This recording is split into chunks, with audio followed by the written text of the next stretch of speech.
네, 안녕하세요. 2019 부모 아카데미 나침반 교실 오늘 진행을 맡은 저는 아나운서 이문혜라고 합니다. 반갑습니다. 네, 제주특별자치도 교육청이 주최하고요. 또 제주의 소리가 주관하는 부모 아카데미 나침반 교실은 아이들이 과열된 사교육 시장에 내몰린 상황에서 가장 중요한 길잡이는 바로 부모다라는 생각으로 준비한 프로그램입니다. 오늘 강연을 통해서 이 부모로서 나를 되돌아보고 또 우리 아이에게 다가가는 방법, 또 아이와 소통하는 방법, 아이의 행동을 이해하는 그런 기회를 우리 기회를 오늘 좀 마련하고자 오늘의 시간을 마련을 했는데요. 자, 저희 이 시간은 2015년에 시작이 됐습니다. 자, 올해 핵심 주제는 바로 책입니다. 오늘부터 7주 동안 이 책을 주제로 강연이 진행이 되겠고요. 이름하여 부모와 자녀가 함께 행복한 우리 가족 책으로 말해요 라는 시간입니다. 전국에서 정말 오랜 기간 동안 다양한 방법으로 이 책을 읽고 또 즐기는 방법을 연구해 오신 분들이 이 프로그램에서 좋은 말씀도 또 들려주시고요. 또 워크숍도 함께 진행을 해주실 예정이니까요. 오늘 오신 분들 한 분도 빠짐없이 끝까지 함께 해주시길 부탁드리겠습니다. 물론 또 여러분 궁금해하시는 그 아이들 진학에 도움이 될 수 있는 소중한 이야기도 함께 진행이 될 예정이니까요. 많은 참여 부탁드리겠습니다. 자, 7주간 진행이 되겠습니다. 이 프로그램을 80% 이수하신 분들을 대상으로는요. 제주의 소리에서 수료증을 드리고요. 또 수료증을 받으신 분들을 대상으로는 앞에 등록하실 때 그 마을교육 공동체 참여 안내서 다들 받으셨죠? 이 도서관 활동가로 활동하실 수 있는 그런 또 혜택을 드리도록 하겠습니다. 자, 그럼 본격적으로 오늘의 문을 열어보도록 하겠습니다. 2019 부모 아카데미 나침반 교실 오늘 강연은요. 행복한 공부연구소의 박재원 소장님께서 진행해 주시겠습니다. 잠시 소개를 좀 해드리자면요. 박재원 소장님은 사교육 1번지 이 대치동에서 이름을 날리던 입시 상담가였습니다. 그러다가 이 사교육 지향 문화의 심각성을 깨닫고 부모 주도의 사교육에 미치는 폐해를 알리고 또 건강한 학부모 문화 회복을 위해서 또 열심히 노력하고 계시는데요.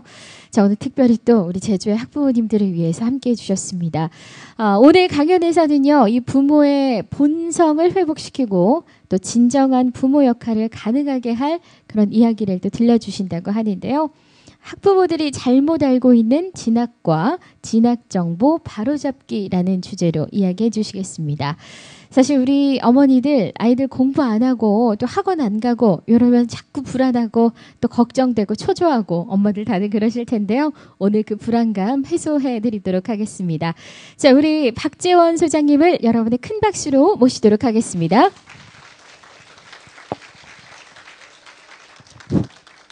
안녕하세요. 반갑습니다. 안녕 안 하신 분이 몇 분 계신데요. 네. 네. 제가 여기가 좀 낫죠. 좀 가까이 있는 게 낫죠. 멀리 올라가는 거. 제 무대 올라가는 거 별로 안 좋아하거든요. 네. 네. 자, 제가 좀 아직 아이들이 좀 어린 편인 축에 속하시죠. 초등학교 자녀를 두신 부모님 손 한번 들어주시겠습니까? 네, 제일 많네요. 중학교. 네. 혹시 고등학교 자녀를 두신 부모님도 계신가요? 네. 네. 특히나 지금 고등학교 1학년 학생들 안타깝죠. 네. 불쌍합니다. 눈물이 나요. 왜냐하면 이제 한번 잘 생각해 보세요. 아이들 나름대로 열심히 이제 뭔가를 노력을 하고요. 여러분들 삶도 마찬가지지 않습니까? 근데 우리가 이제 억울하다라는 저런 이제 이런 생각을 참 너무도 많이 하게 됩니다. 특히 우리나라 진로 진학과 관련해서는 무슨 얘기냐면 정말 열심히 노력해요. 근데 나중에 보니까 쓸데가 없어. 실제로 이런 일이 엄청 벌어지거든요. 자, 책 이야기로 이제 여러분들이 모이신 걸로 알고 있습니다. 어떤 아이가 과연 좋은 어떤 그런 진학에 대한 나름대로 자신감을 가지고 자신의 진로를 활짝 열 수 있을까요? 한마디로 딱 얘기하자면 제가 볼 적에는요. 책만 읽은 아이들이 무조건 이기는 게임이 우리나라 현실이에요. 근데 문제는 이제 그게 실제로 여러분들이 그렇게 느껴지시지 않죠. 수학 잘하는 게 좋을까요? 책만 읽는 게 좋을까요? 그렇죠. 그렇게 생각들 하시죠. 제가 이제 잠깐 사진을 좀 몇 개 좀 모아왔습니다. 공통점이 있습니다. 어떤 사진들일까요? 수능 고사장 앞에서 노심초사하시는 어머님들의 사진입니다. 자, 이번에는요, 또 다른 사진이 또 있습니다. 잠깐 이쪽을 좀. 이 사진은 어떤 사진일까요? 수능 성적표를 받고 좌절하는 학생들의 사진입니다. 자, 여기서 이제 중요한 게 있습니다. 우리는 지금 현재 이런 게 있어요. 한번 잘 생각해 보세요. 부모님들을 만나보면 뭔가 스스로 자신만의 어떤 그런 판단을 가지고 아이를 키우는 게 쉬운 일일까요? 어려운 일일까요? 어렵죠. 그렇죠. 근데 또 이제 한번 또 다른 질문을 던져보겠습니다. 전반적으로 지금 우리 사회의 흐름, 쉽게 말씀드려 대한민국 요즘 마음에 드세요? 안 드세요? 마음에 안 들죠. 그럼 여기서 이제 큰일 났네요. 문명의 여러분들 스스로 판단하기 어렵다 그러셨죠. 뭔가 흐름을 따라갈 수밖에 없죠. 근데 그 흐름 마음에 안 드시죠. 어떤 결과가 나올까요? 그러면 큰일 나는 거예요. 쉽게 말씀드려서. 자, 제가 이제 하나씩 좀 말씀드려 볼 텐데, 먼저 많은 분들이 잘못 알고 있습니다. 오늘 이거를 좀 하나 좀 분명히 하고 가셨으면 좋겠어요. 제가 그 이 복잡한 진로 진학 문제와 관련해서 마치 여러분들 마음속에 아주 구체적이고 집에 가서 바로 실천할 수 있는 답을 드릴 수는 없습니다. 근데요, 하나는 꼭 갖고 가셨으면 좋겠어요. 뭐냐? 야, 내가 이거는 잊지 말아야지. 이 생각 하셔야 되거든요. 많은 분들이 이제 현실에 이제 다가가면 이렇게 얘기하죠. 어쩔 수 없지 않느냐. 어떤 부모님한테 여쭤봤습니다. 아이와 함께 있는 시간이 행복하신 분 손 들어보세요. 그랬더니 손을 되게 빨리 드시더라고요. 그래서 제가 아이가요? 3살이요. 당연히 그때는 행복하죠. 예? 뭐 그때부터 벌써 그러면 큰일 나게요? 그러지 않습니까? 근데요, 조금 지나면 이제 어떻게 될까요? 3학년만 돼도 쉽지 않죠. 중3이 됐어. 고3이 됐어. 혹시 우리 아이가 빨리 고3이 되길 바라시는 분 계세요? 근데 이제 문제가 있습니다. 문제가 뭐냐면 우리가 누구나 다 당연하다고 인정하는 되게 중요한 그 속에 만약에 함정이 숨어 있으면 어떻게 되죠? 큰일 나는 거죠. 자, 제가 몇 가지 좀 이제 말씀드려 볼 텐데 정말 그럴까라는 질문을 제가 던지면서 시작해 보겠습니다. 최근 이슈를 하나 갖고 왔습니다. 여러분들 세상 시끄러웠잖아요, 그죠? 근데요, 저는 이 입시 관련된 여러 가지 이야기를 들으면서 제 머릿속에 떠오른 질문은요, 2가지였어요. 어떤 질문이었냐면, 첫 번째 질문이 뭐였냐면요, 꼭 그렇게까지 했어야만 되는가? 그렇게 한다고 대학 들어가는데 도움이 안 되는데 너무 많은 걸 고생한 거 아닌가? 이런 생각이 들었고요. 2번째는 또 이런 생각도 했습니다. 그렇게 뭐 가족이 총동원 돼가지고요, 입시에서 뭔가 유리한 고지를 뭔가 이렇게 선점하기 위해서 노력한 그런 이제 사례들이 꽤 있겠죠. 돈 좀 있는 사람들 중에는. 맞습니까? 자, 근데 그렇게 해서 성공한 사례가 많을까요? 실패한 사례가 많을까요? 저는 실패한 사례를 훨씬 더 많이 알고 있거든요. 근데 언론 보도를 보면 본질이 더 빗나가요. 사실 이제 이 입시 문제와 관련해서는요, 여러분 정말 아셔야 될 게 있습니다. 우리나라 입시 문제의 주인공은요, 공교육일까요? 사교육일까요? 그렇게 생각하시죠. 그죠? 그러면 얘기를 가려드려야지. 왜? 그들은 업자거든. 아시겠습니까? 그들은 업자예요. 제가 이제 여러 관련된 기사를 보다가 마음에 드는 기사를 하나 딱 발견했어요. 다행히도 제가 그래도 오래전부터 알고 있던, 역시 이제 베테랑, 우리나라 교육 전문 기자 제도가 없다는 게 되게 심각한 문제입니다. 그래서 언론 보도 여러분들 참 조심하셔야 돼요. 잘 모르고 쓰거든요. 그러니까 엉뚱한 소리를 해. 근데 문제는 뭐냐면 이 엉뚱한 소리가요, 여러분들 마음속에 스며들면은요, 어떤 일이 벌어지는지 아십니까? 여러분들은 극도로 불안해집니다. 그리고 또 아이들은 뭘까요? 속된 말로 개고생하게 돼 있어요. 자, 이 기사를 보니까 다행히도요, 좋은 취재원을 찾았습니다. 어떤 취재원이냐면 실제 그 대학에서 입시가 진행될 당시 있죠. 그 당시에 입학 사정관을 찾은 거예요. 되게 중요한 증언을 얻을 수 있죠. 근데 아마 이게 워낙 민감한 사안이라서 쉽지 않았을 건데, 다행히도 또 입학 사정관으로, 그 당시에는 입학 사정관으로 활동을 하시다가 퇴직하신 분을 찾은 거예요. 조금은 뭘까요? 이야기를 우리가 들어볼 수 있겠죠. 근데 다행히도 정말로 그분이 용기 있게 얘기를 해주셨습니다. 근데도 또 이게 워낙 민감한 사안이다 보니까 익명 처리가 됐는데, 실제로 여기 보시면 그 당시 고대 입학 사정관인데 중간에 이런 질문이 나와요. 한번 볼까요? 조씨, 자소서를 보면 12가지 스펙이 나온다. 이런 스펙이 더 중요했냐? 라고 기자가 당시 입학사정관한테 질문을 합니다. 그때 뭐라 그럴까요? 여기 보실까요? 조 씨가 썼다는 자소서를 보면서 왜 일이 가성비 없는 짓을 했는지 하는 한심한 생각이 들었다. 주변에서 이런 거 해야 한다, 저런 것도 해야 한다는 소문만 듣고 뛰어들은 게 아닌가 하는 생각도 들었다. 저는 이제 대치동 사교육 입시 현장에서 오랫동안 실제 활동을 했습니다. 안타까워요. 잘 보세요. 우리가 한번 상식적으로 생각을 해볼까요?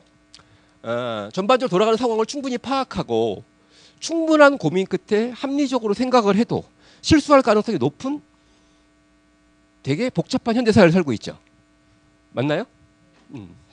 정신을 차려도 실수할 수 있나요, 없나요? 근데 정신이 나가면 어떻게 되죠? 그럼 백발백중 실수 아닌가요? 백발백중 실패 아닌가요? 근데 지금 우리나라 부모님들이 정서적으로 멀쩡할 수 있을까요? 아니면 뭔가 문제가 있을까요? 여러분들 문제가 아니거든요, 그게. 근데 이런 상황 파악을 제대로 못하고 그냥 자신의 감정에서 뭔가 일어나는 거 있죠.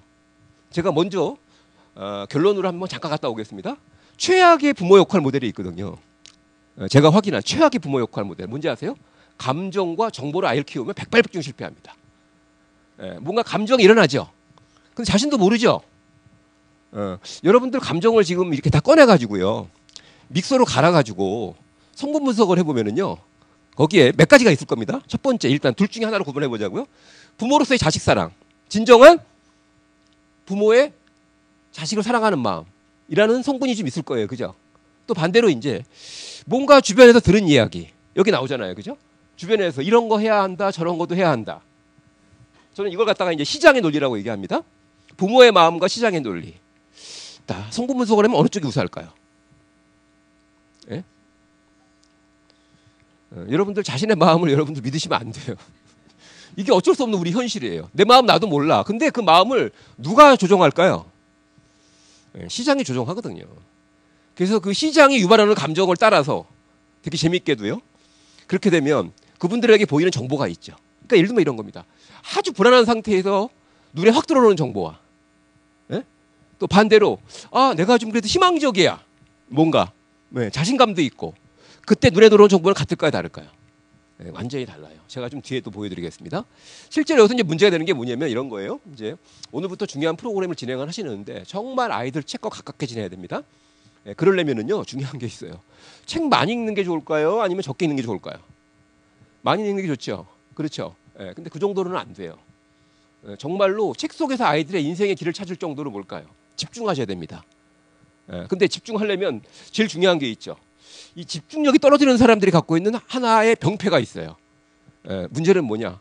집중하고 싶대. 근데 쓸데없는 걸 너무 많이 신경 쓰고 있거든. 집중이 될까요? 집중은요, 자연스럽게 이루어지는 겁니다. 뭐냐? 이게 정말 소중한 거구나 라고 스스로 깨닫고요, 그렇게 되면 자연스럽게 그 집중을 방해하는 요인에 대해서는 내가 관심이 안 가죠. 그렇죠? 그럴 때 이루어지는 게 자연스러운, 우리가 그걸 몰입이라 그러거든요. 그런 것들이 정말 가능할 수 있어야 되는데, 그러려면 정말 주의할 게 많습니다. 조금 더 가보겠습니다. 여러분들 혹시 공부가 뭐니라는 MBC 방송의 파일럿 프로그램이 있습니다. 예능 파일럿 프로그램.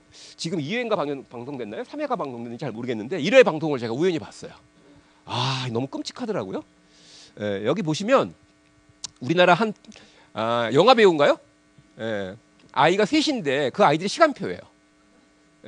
일주일 시간표를 보니까 이건 뭐 숨쉴 겨를이 없어요. 그래서 이제 이 방송을 보면 부모로서의 고민, 이런 것들을 충분히 얘기하고 전문가들의 조언을 받는 이런 프로그램인데요. 결국 이 시간표를 전문가가 23개를 삭제하고 11개만 남겨라. 그러니까 이제 아이 3명이 받는 사교육이 몇 개였다 총? 34개였다는 거죠. 그래서 이거를 과감하게 줄이고 11개로 줄여라. 과감하게 축소해라. 이런 이제 조언을 해요. 근데요, 과연 거기서 방송에서는 당연히 이제 끄떡끄떡 거렸겠죠. 그렇죠? 근데 줄일 수 있을까요? 여기서 되게 중요한 게 있어요. 바로 이제 다시 한번 또 정리를 해보겠습니다. 이 34개의 사교육은요, 누굴 위한 사교육일까요? 그렇게 생각하십니까? 이거 미친 짓이거든요. 그러니까 저는 부모 역할은요, 되게 어떻게 보면 어려울 수도 있지만 되게 쉬울 수도 있거든요. 뭐냐? 정말 아이한테 필요한 기회를 주면은요. 아이는 어떤 반응을 보일까요? 여러분들 그게 되게 중요한 겁니다. 가장 기본에서 어긋나면 큰일 나거든요. 아이도 생각이 있나요, 없나요? 자신만의 감정이 있나요, 없나요? 근데 엄마가 뭘 시키는데 가만히 보니까 도움이 돼. 고맙지요. 예? 예. 그렇지 않나요? 근데 엄마가 자꾸 시키는데 짜증이 나. 이거 뭘까요? 예, 엄마의 착각이 시작되는 거거든요. 예, 아이한테 필요할까라는 생각인데 그게 착각인 거죠. 그 착각이 뭘까요? 예, 가장 고도화된 곳이 대치동이죠. 응? 근데 아이한테 필요한 거라고 생각하는데 아이는 중요한 게 있습니다. 애나 어른이나 누군가가 나를 도와주면 도움을 받는 사람은 어떤 감정을 느껴야 될까요? 아, 그렇죠. 고마워해야죠. 이게 되게 중요한 겁니다. 고마워해야 되거든요. 예. 근데 요즘 것들은 왜 싸가지 없이 짜증을 부리죠? 예? 예. 그러니까 요즘 아이들 감정의 변천사를 잠깐 좀 소개해 드릴게요. 제일 처음에는 이렇게 돼요. 제일 처음에는 이제 소위 우리가 영악이라고 그러잖아요. 아이가 이제 갓 태어나서 그때는 대부분 다 자신도 말을 의사표시를 못하지만 고맙다는 표정이 그냥 얼굴에서 뚝뚝 떨어지죠. 그죠? 네, 엄마 없으면 못 사니까. 맞나요? 그죠? 그러다가 이제 자 영악을 거쳐서 이제 유아기 이제 아동기 초기로 가면 아이들이 이제 움직이기 시작하죠. 자기 행동을 이제 하기 시작합니다. 근데 그때 안타깝게도 부모님들이 불안해지기 시작합니다. 그때부터. 왜 불안해질까요? 너무 위험 요인이 많잖아요. 옛날 같으면 그때 마당에 내놓으면 땅도 파먹고 별짓 다 하다가 그냥 골아 떨어져 자는 거거든요. 근데 지금 집 안에만 들어가 보세요. 날카로운 모서리부터 시작해서 위험이 산재되어 있기 때문에 아이가 움직일 때마다 부모는 불안해지는 거예요. 그래서 뭘까요? 자유롭게 움직일수록 놔둘 수 없죠. 근데 그 유아기 때 아이들의 몸부림은요 되게 중요한 게 있거든요. 두뇌 발달을 위한 필수 자극이거든요. 그게. 그래서 목숨 걸고 움직이죠. 안 그렇습니까? 뭐냐면 지 살려고 하는 거예요. 지 살려고. 그때 왕성한 움직임이 여러 가지의 발달을 가져오거든요. 근데 그거 어려워지니까 부모가 통제를 하죠. 그러면 이제 고맙다라는 감정이 어떻게 바뀔까요? 네. 이제 귀찮아져. 그 심정 이해되십니까? 카시트에도 묶어놓고 자꾸 엄마가 옆에 있는 게 자유롭지 못해. 부자연스럽죠. 그러다가 이제 아동기로 가면서 이제 아이들이 자기 말을 하기 시작하죠. 그죠? 자기 말을 하기 시작합니다. 근데 그걸 우리가 존중해 주나요? 존중이 안 되죠. 거기서부터 이제 또 아이들은 이런 감정을 느낍니다. 그때부터 짜증을 내기 시작하는 거예요. 그때부터. 그러다가 이제 아동기를 거쳐서 청소년기로 넘어갑니다. 그러면 이제 뭐 인류 역사에서 아직까지 치료 방법을 찾지 못한 3대 난치병 중에 하나가 뭔지 아시죠? 중2병이라고 그러잖아요. 그죠? 예. 근데 그 중2병을 거치면서 아이들은요, 이제 마음속에 어떤 감정을 차곡차곡 쌓아가는지 아십니까? 이거 되게 끔찍한 일인데 실제예요. 예. 나중에 두고 보자. 예? 예. 이렇게 바뀌는 거예요. 예. 자, 근데 이제 여기서 보면 이 부모가 일단 이렇게 했죠. 이걸 여러분들이 되게 직시하셔야 돼요. 이렇게 하는 부모가 있어요, 없어요? 이거는 아이 교육일까요? 아동 학대일까요? 예, 그렇게 생각하십니까? 근데 아마 모르긴 몰라도 여러분들도 비슷한 길로 가실 것 같은데? 제가 생각할 때는? 예. 자, 여기서요, 제가 이 영상을 보다가, 제가 평소에 연구했던 그 뭔가, 그 우리나라 부모님들을 괴롭히는 그 뭔가를 실증적으로 확인할 수 있는 장면을 하나 제가 딱 발견했습니다. 잠깐 보여드릴게요. 배경 설명을 하자면 이런 거예요. 사교육에 지나치게 의존하지 말고, 예를 들면 수학 연산 같은 경우는 엄마가 집에서 관심을 갖고 지도해도 된다. 뭐 그런 얘기를 했어요. 그 다음에 이어지는 장면인데 제가 영상으로 보여드리겠습니다. 정확히 집에서 봐줄 수 있는 교재가 있어요, 어머니. 교재 이름이 안 나올 수가 없어서 제가 지금 말을 정확하게 못하는데 교재 이름도 그냥 얘기해 주셔도 된대요. 그럴까요? 네. 그 문제집이 그러면 너무 또 불치가 나는 것이. 뭐 거기에 투자하시거나 그러진 않았잖아요. 안 했죠, 안 했죠. 지금이니까 나는 그런 거 안 시키고. 저만 알고 싶은데.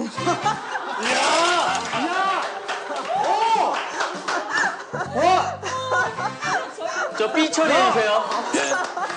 야, 여기서 근데 제가 사실은 이 VCR을 보면서 너무 어머님이 인상 깊었고 제 과거도 생각이 나고 해서 대단히 많은 정보를 드리고 갈 생각이에요. 저만 네. 알고 싶어요. 예. 네. 저기 저한테 이제 줄 설 거 아니에요. 예. 이 제목을 잘 보세요. 이게 아주 끔찍한 감정이거든요.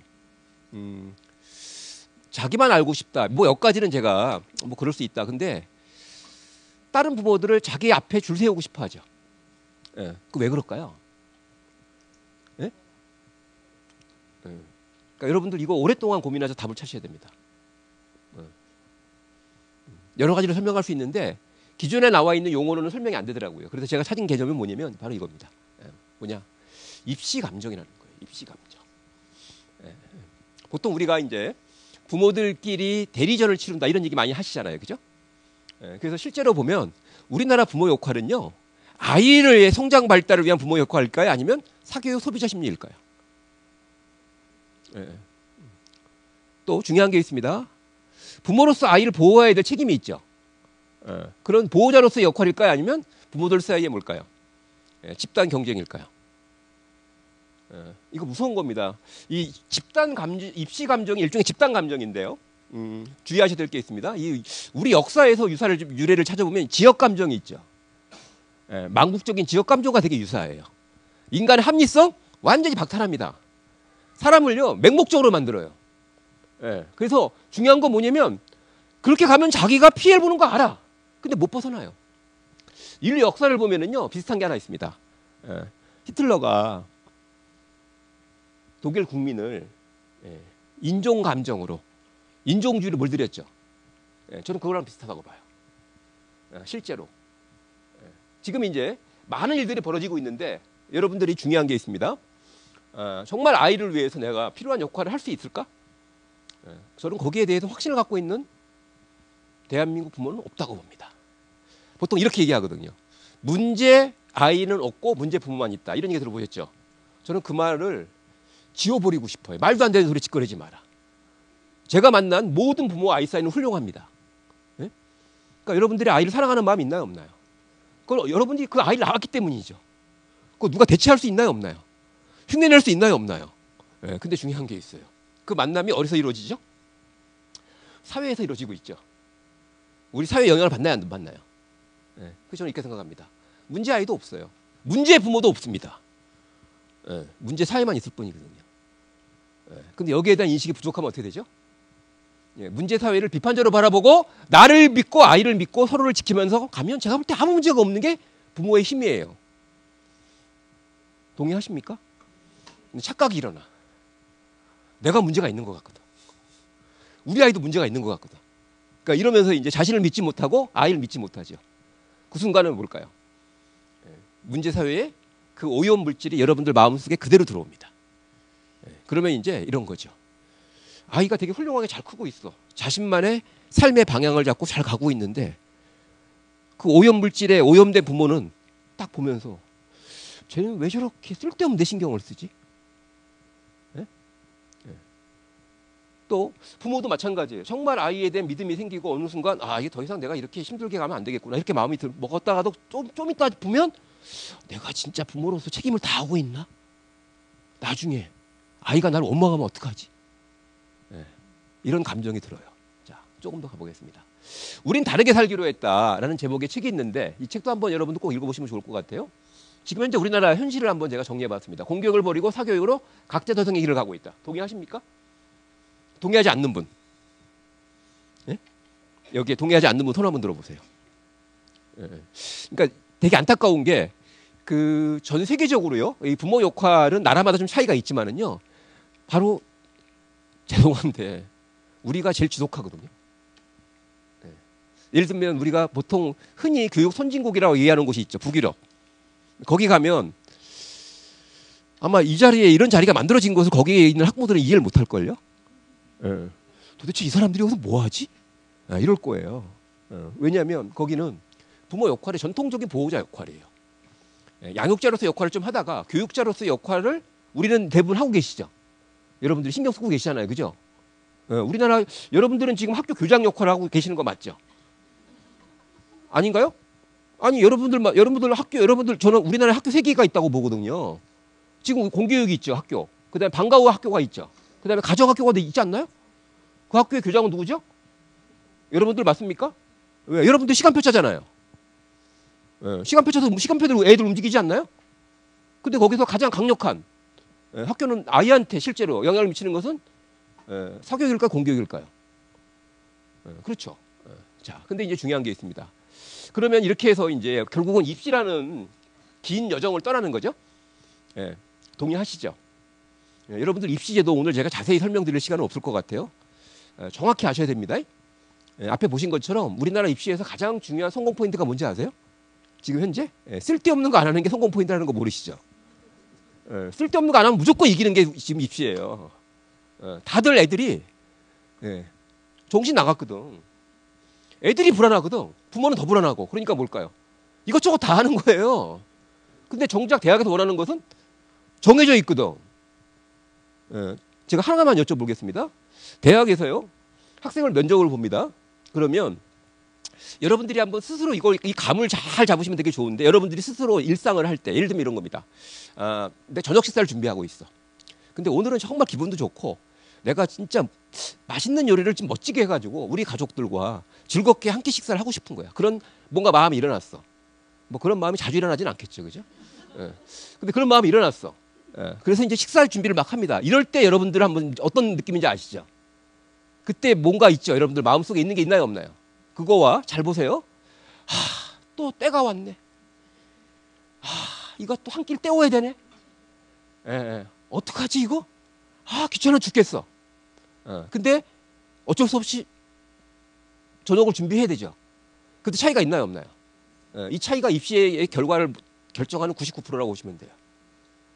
아이들이요, 첫 번째 경우 있죠. 즐거운 마음으로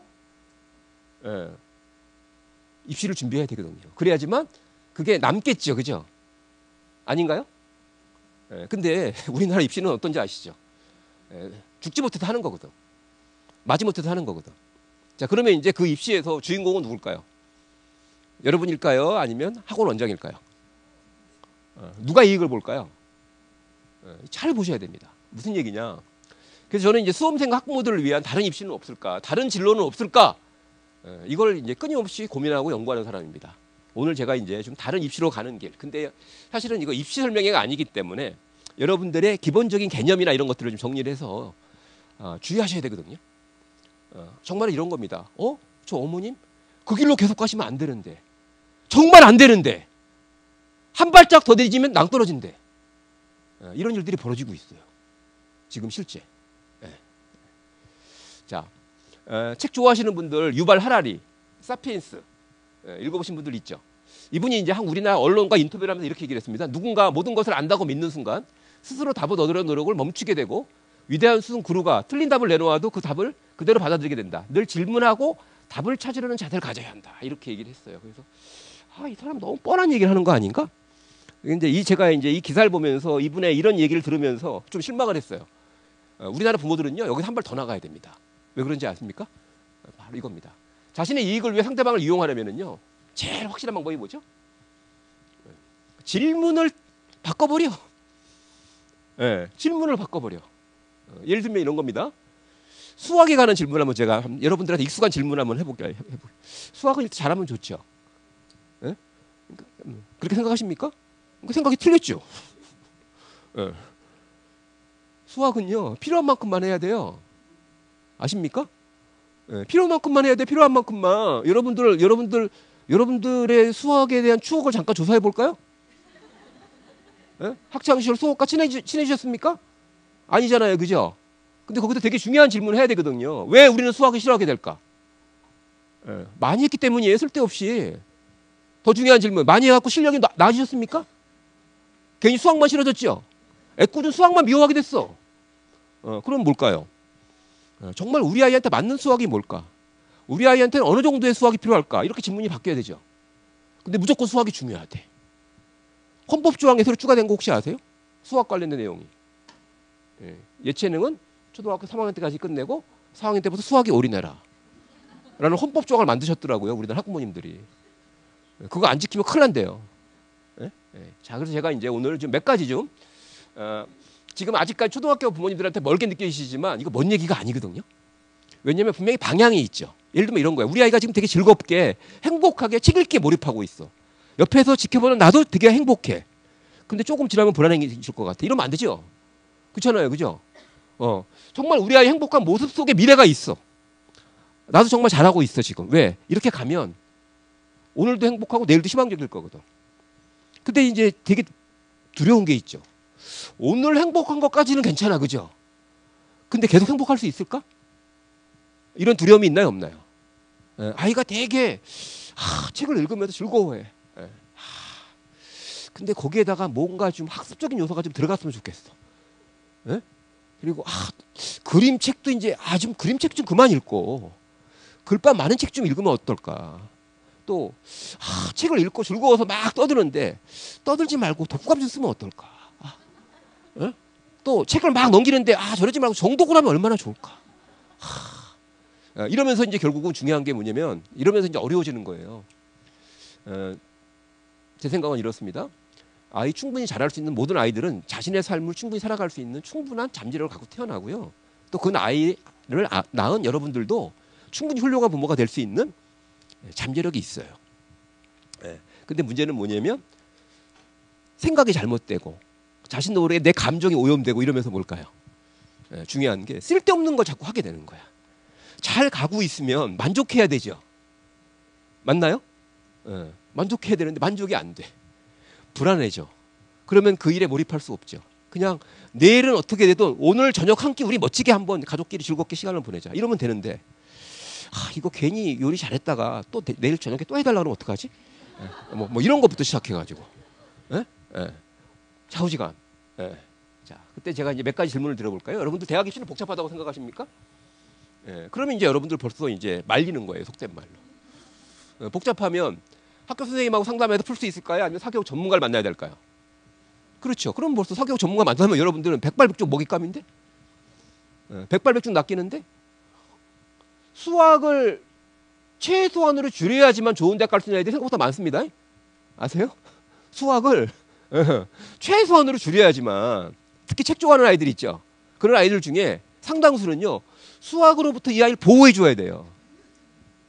적정 수준만 수학을 경험하게 해서 수학 때문에 공부가 싫어지거나 학교 가기가 싫어지거나 이러면 이거 그 아이의 엄청난 잠재력을 다 빼앗기는 거거든요.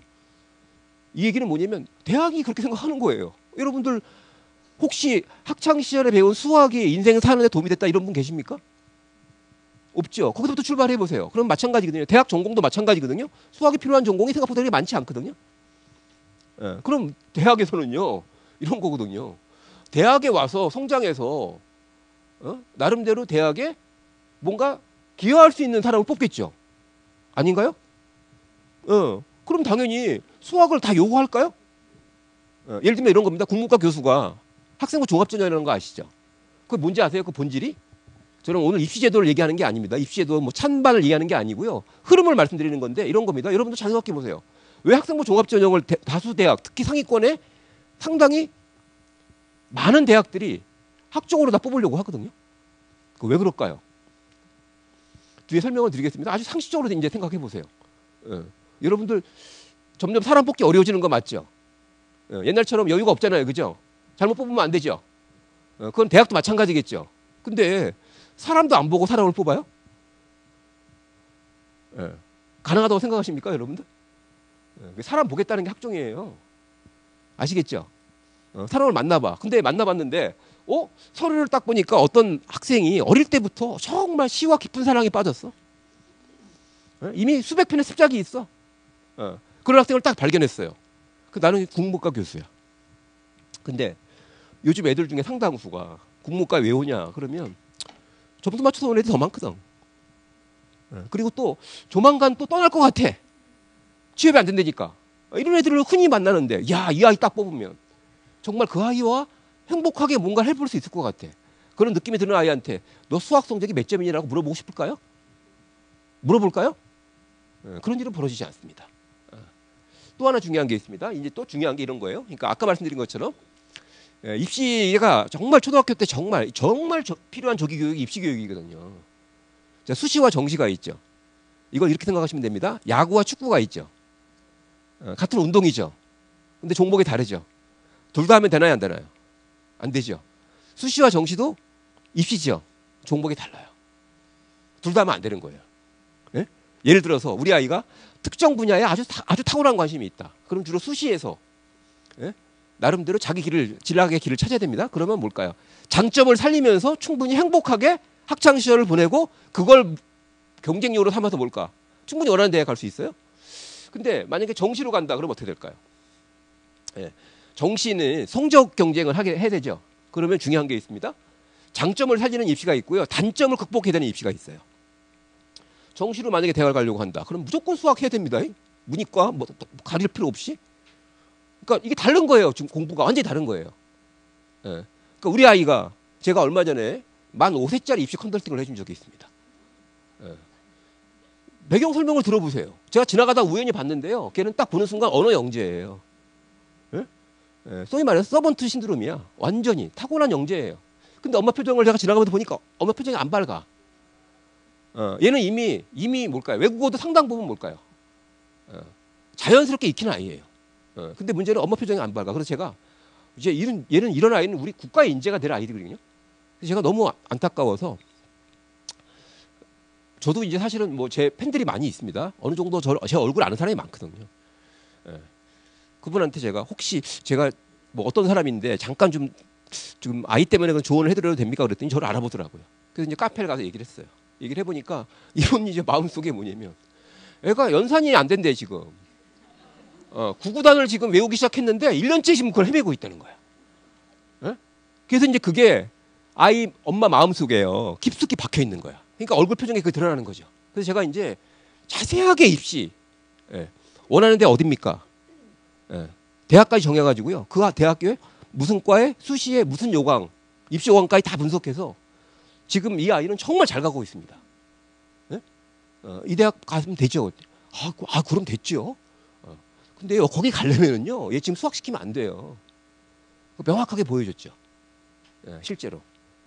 자 무슨 얘기냐면 이런 게 있습니다. 부모님들의 불안 속에 상당 부분은요 현재 실질적으로 작동되는 입시 있죠. 여기서 요 얘기 잠깐 해보자고요. 자 우리 사회를 쭉 보면은요 기본적으로 어떤 단위가 이제 이렇게 만들어집니다. 하다못해 뭐 초등학교 동창회를 한번 생각을 해보자고요. 동창회 모임에 가면 그래도 별로 이렇게 나서지는 않지만 나대지는 않지만 건강하게 그래도 합리적으로 살아가는 착한 동창들이 많지요. 숫자가 맞습니까? 동창회 나와가지고 설레발 떨고 뭐 나중에 영업사원 뭐 이런 친구들이 이렇게 많지는 않잖아요. 그죠? 그러니까 어떤 얘기냐면 이런 거예요. 입시도 똑같아요. 대학 입시도 마찬가지고요. 정상적으로 건강하게 작동되는 입시가 있을까요? 없을까요? 있어요. 상식적으로. 잘 보세요. 어떤 아이가 성적이 낮은데 근데 가만히 보니까 이 친구는 정말 열심히 노력했는데 공부를 못해서 성적이 낮은 게 아니에요. 더 중요한 관심이 있었던 거야. 그럴 수 있나요? 없나요? 있죠. 근데 그런 게 입증이 되면 뭘까요? 뽑아줘요. 왜 대학에서는 초등학교, 중학교 때 배운 국어, 영어, 수학 성적이 중요할까요? 아니면 이 친구가 나름대로 갖고 있는 그 전문 분야에 대한 호기심이 중요할까요? 대학에서는 당연히 뽑아준다니까요. 이게 정상적인 입시예요. 부모가 뭘 막 하고 이게 정상적일까요? 아니면 학생 스스로 노력한 게 정상적일까요? 그렇죠. 그게 더 많아요. 근데 중요한 게 뭐냐면 이런 거죠. 그런 거 뉴스거리가 안 되죠. 뭐가 뉴스거리가 되죠? 사고 친 게 뉴스거리가 되죠. 맞습니까? 동창회 가서도 그냥 있는 듯 없는 듯 그냥 평범하게 다닌 동창들 얘기합니까? 아니면 학교 다닐 때 사고 친 아이 이야기합니까? 그렇죠. 똑같이 그러면서 이제 왜곡되는 게 되게 많은 거예요. 자, 또 하나 이제 진로 희망이라는 게 있는데 이것도 아셔야 됩니다. 이거는 이제 팩트분 한번 좀 말씀드릴게요. 지금 고등학교 1학년 있죠. 고등학교 1학년 이하는 이런 겁니다. 여러분들이 이제 그 얘기는 많이 들으셨을 거 아니에요. 빨리 진로 정해라 이런 얘기 들으셨죠? 처음 들어보세요? 빨리 정해라. 그렇게 해갖고 뭘까? 고등학교 올라가면 그 진로에 맞게끔 전공을 정해서 스펙을 일관되게 관리해야 된다. 이렇게 알고 계시죠? 누가 그래요? 업자들 얘기예요. 대학은 그렇게 뽑지 않습니다. 대학은 그 아이 뽑아봐야 뭘까요? 그게 진짜 입시일까요? 아니면 꾸며진 걸까요? 꾸며진 거니까 그런 애들이 대학에 들어와서 제대로 적응 못하는 거 이미 대학은 통계로 다 나와 있거든요. 그럼 무슨 얘기일까? 정말 주어진 조건과 상황에 충실히 하는 거 있죠. 너무 뻔한 얘기 같지만 이런 아이들은 너무 소중한 거예요. 왜? 이 아이는 특별한 진로는 없지만 항상 보니까 학교 생활을 충실하게 했거든. 그럼 그런 아이는 대학 가서도 충실하게 하겠죠. 맞습니까? 근데 지금 문제는 뭐냐면 말씀드린 것처럼 우리나라 입시는 주도권을 공교육이 쥐고 있나요? 사교육이 쥐고 있나요? 사교육이 쥐고 있죠. 그래서 사교육이 이런 겁니다. 잘 조심하셔야 돼요. 사교육 논리를 여러분들이 제대로 비판적으로 극복하지 못하면은요, 저는 장담합니다. 여러분들 탈탈 털려요. 예? 아이 대부분 다 망가집니다. 예? 근데 거기서 이제 제일 중요한 게 안타깝게도 잘 보세요. 우리나라 입시 역사가 이렇게 되어 있습니다. 일단 사교육이 학부모들 대한민국을 설득하는 데 성공했죠. 성적 관리는 사교육이 유리하다. 입시에 필요한 성적은 사교육에 의해서 뭘까요? 예. 얻는 게 더 유리하다라고 대한민국을 설득하는 데 성공했죠. 맞습니까? 대한민국 설득됐잖아요. 그죠? 그러니까 다 학원을 보내는 거잖아요. 그죠? 근데 이제 문제는 뭐냐면 입시도가 바뀌었어. 성적보다 더 중요한 걸 보겠대. 예? 뭐 말하는 입학사정관제. 지금은 뭐죠? 학생부 종합전형. 그러니까 이제 거기서 이거는 사교육을 견제하기 위한 일종의 입시 차원의 대책일 수도 있거든요. 그러니까 사교육은 이제 위기가 온 거죠. 그래서 이제 학원 가는 것보다는 학교 생활을 충실하는 게 훨씬 더 좋아요. 그게 입시에 유리한데, 근데 또 우리나라 사교육이 만만치 않거든. 또 대한민국을 설득하기 시작했죠. 뭐냐? 전공 적합성이 중요하다. 진로 컨설팅 받아서 진로를 빨리 정하고 스펙을 일관되게 관리하면 대학 진학에 유리하다라는 시나리오를 만들어낸 거예요. 이거는요, 그런 시나리오는 만들어진 겁니다. 아세요? 그러니까 무슨 얘기냐면 이런 거예요. 진로나 전공을 정하는 게 중요하지 않다 이런 말씀을 드리는 게 아니고요. 정상적인 경우를 중요하게 보면 되는 거예요. 어떤 아이가 열심히 학교 생활을 했어요. 고등학교 올라갔어. 3학년 때까지도 열심히 학교 생활했어. 그럴 수 있나요, 없나요? 왜? 아니 학교 가면 수업 시간이 있고 수업 시간에 즐겁게 공부하고, 예? 시험 기간에 열심히 공부하고, 그러다 보면 자신의 진로에 대해서 그렇게 깊이 고민할 여유가 있나요, 없나요? 별로 없죠. 필요가 있나요, 없나요? 또 당장 필요 없죠, 그죠? 근데 원서를 쓰려니까 전공을 정하래, 예를 들면. 그래서 그냥 그렇게 썼어요, 학생부에다가. 나는 아직까지 거기에 대해서 깊은 관심이 없었고 그냥 학교 생활 충실히 했는데 원서를 써야 되니까. 근데 그중에 보니까 그래도 이게 내가 관심이 좀 있는 것 같다. 거기 가서 열심히 할 수 있을 것 같다. 이렇게 이 정도 썼어요. 그러면 그게 마이너스일까요?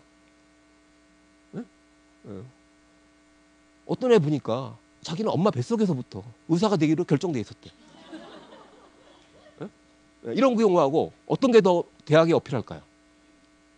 잘 판단해 보셔야 되거든요. 이게 무슨 얘기냐면, 그래서요, 교육부가요, 눈 뜨고 못 보게 되는 거예요. 왜? 아이들이 전부 다 학부모까지 사교육 논리에 넘어가서 학교를 왜 오느냐? 그 소중한 수업 시간이 있죠. 여러분들 비교과가 중요하다는 말도 그거 다 거짓말입니다. 아이들 학교 생활이 중요한 거예요. 학교 생활에서 가장 중요한 모습은 수업 시간이죠. 수업 시간에 아이가 보여준 모습을 기록하는 거예요, 학생부에. 그럼 성적 말고 더 중요하죠, 이게. 여러분들 같으면 어떤 걸 더 중시하겠습니까? 그 아이가 중간고사, 기말고사 달랑 이틀 본 성적을 중요하게 생각하겠습니까? 아니면 이 아이가 한 학기 동안 그 수업 시간에 보인 태도를 중요하게 생각하겠습니까? 당연한 거죠. 그걸 보겠다는 거예요. 근데 그거를 충실하게 안 하고요, 학교를 왜 오느냐? 스펙 따라 오는 거야. 그래서 교육부가 뭘까요? 그거를 보다 못해서 뭐죠? 2022학년도 입시, 지금 고1부터는 학생부에 기록된 모든 진로 관련된 기록을 대학이 못 봐요. 아시겠습니까? 근데 여러분들 이런 팩트도 모르고 계시죠? 꿈은요, 찾는 걸까요? 채우는 걸까요? 잘 생각해 보세요. 제가 1분 진로 특강 해드리겠습니다. 꿈은 찾는 걸까요? 채우는 걸까요? 찾는 게 아니에요. 채우는 거예요. 뭐냐? 쓸데없는 짓을 많이 해봐야 좀 꿈이 생기는 겁니다. 아세요? 이게 아니다, 명확하게. 이게 북유럽 진로 교육의 특징이에요. 여러 가지 직업을 경험하게 해요. 해보니까 아닌 것 같으면 뭘까요? 그쪽은 딱 제외시킬 수 있죠. 점점 좁혀가는 거죠. 고등학교 때까지는요, 무슨 뭐 자신의 재능, 적성, 그다 저는 참 좀 답답해요. 충분한 경험이 있죠. 직접 경험해보는 거. 자, 그러면 진로는 사다리일까요, 정글짐일까요? 보통 사다리라고 생각하죠. 그죠? 사다리 타고 높이 올라가려면 뭘까요? 빨리 어디에 사다리를 댈지 정해야 되잖아요. 그죠? 정말 우리 인생은 사다리일까요, 정글짐일까요? 정글짐이죠. 정글짐이면 어떻게 해야 되죠? 넓게 퍼져야 되죠. 깊이 들어가야 되죠. 그럼 결국은 높이를 쌓을 수 있죠. 그렇죠? 그런 걸 잘 보셔야 됩니다. 그러니까 무슨 얘기냐면, 너무 이것저것 따지지 않아도 좋아요. 제가 하나만 더 말씀드려보겠습니다. 혹시 여기 계신 분 중에 이런 분 계십니까? 나는 어릴 때부터 지금 현재 나의 모습을 꿈을 꾸고 꿈을 구체화시킨 계획을 세워서 계획을 실행하기 위해서 열심히 노력해서 여기까지 왔다. 손 들어보세요. 그렇게 인생을 살아오신 분. 아니면 우찌우찌 살다 보니까 여기까지 손 들어보세요. 아, 그렇죠. 이게 현실이잖아요. 예. 진로? 제가 볼 때 52, 최소한 51% 이상이 우연적이에요. 근데 거기에다가 시장 논리가 붙으면 뭘까요? 뭘 자꾸 하죠. 과연 그게 인생에 도움이 될까요? 또 하나, 대학은 정말 어떤 학생을 선호할까? 예? 최근에 이제 학종 100% 전형을 실시하는 학교들이 꽤 있는 거 아시죠? 대표적으로 이제 포항의 한동대. 예, 그런 데서는요, 정시를 한 명도 못 뽑겠대, 이제. 왜? 아이들 만나가지고 대화를 해보니까 얘가 살아온 게 보여. 야, 성적보다 더 중요해. 그런 아이를 뽑아갖고서 한동대가 상당히 우수한 학생들 많이 뽑고 있거든요. 포항군의 카이스트도 마찬가지예요. 어떻게 성적을 갖고 뽑아? 대학은 분명히 뭘까요? 서로 하는 인재가 있습니다. 그 얘기 또 뒤에 좀 정리를 해드릴게요. 입시 성공 사례 많죠, 여러분들 주변에, 그죠? 제가 어제도 제주에 어제 왔습니다. 그래서 이제 몇몇 분들하고 이제 일종의 집단 상담 뭐 이런 걸 비슷하게 했는데, 아, 정말 심각해요. 우리 아이를 이렇게 키워야 되겠다라고 다른 데는 부모님들은 머릿속에 생각을 갖고 계시잖아요, 그죠? 근데 그거를 쭉 제가 읽어보니까 그렇게 판단하게 된 상당 부분이 그 근거가 가짜뉴스야. 어떡하죠, 그거? 자, 그리고 실제로 입시의 성패를 결정하는 건 뭘까요? 그러니까 여러분 이렇게 생각해 보세요. 어떤 아이를 딱 이제 면접관이 만났어요. 근데 보니까 얘가 정말 서류 볼 때는 되게 좋았어. 서류에 정말 열심히 했구나. 얘. 이렇게 열심히 학창 생활 할 수 있을까? 딱 만나 보니까 얘가 벌써 지쳤네. 뽑고 싶을까요? 예? 어떻게 생각하세요? 그냥 떨어져요.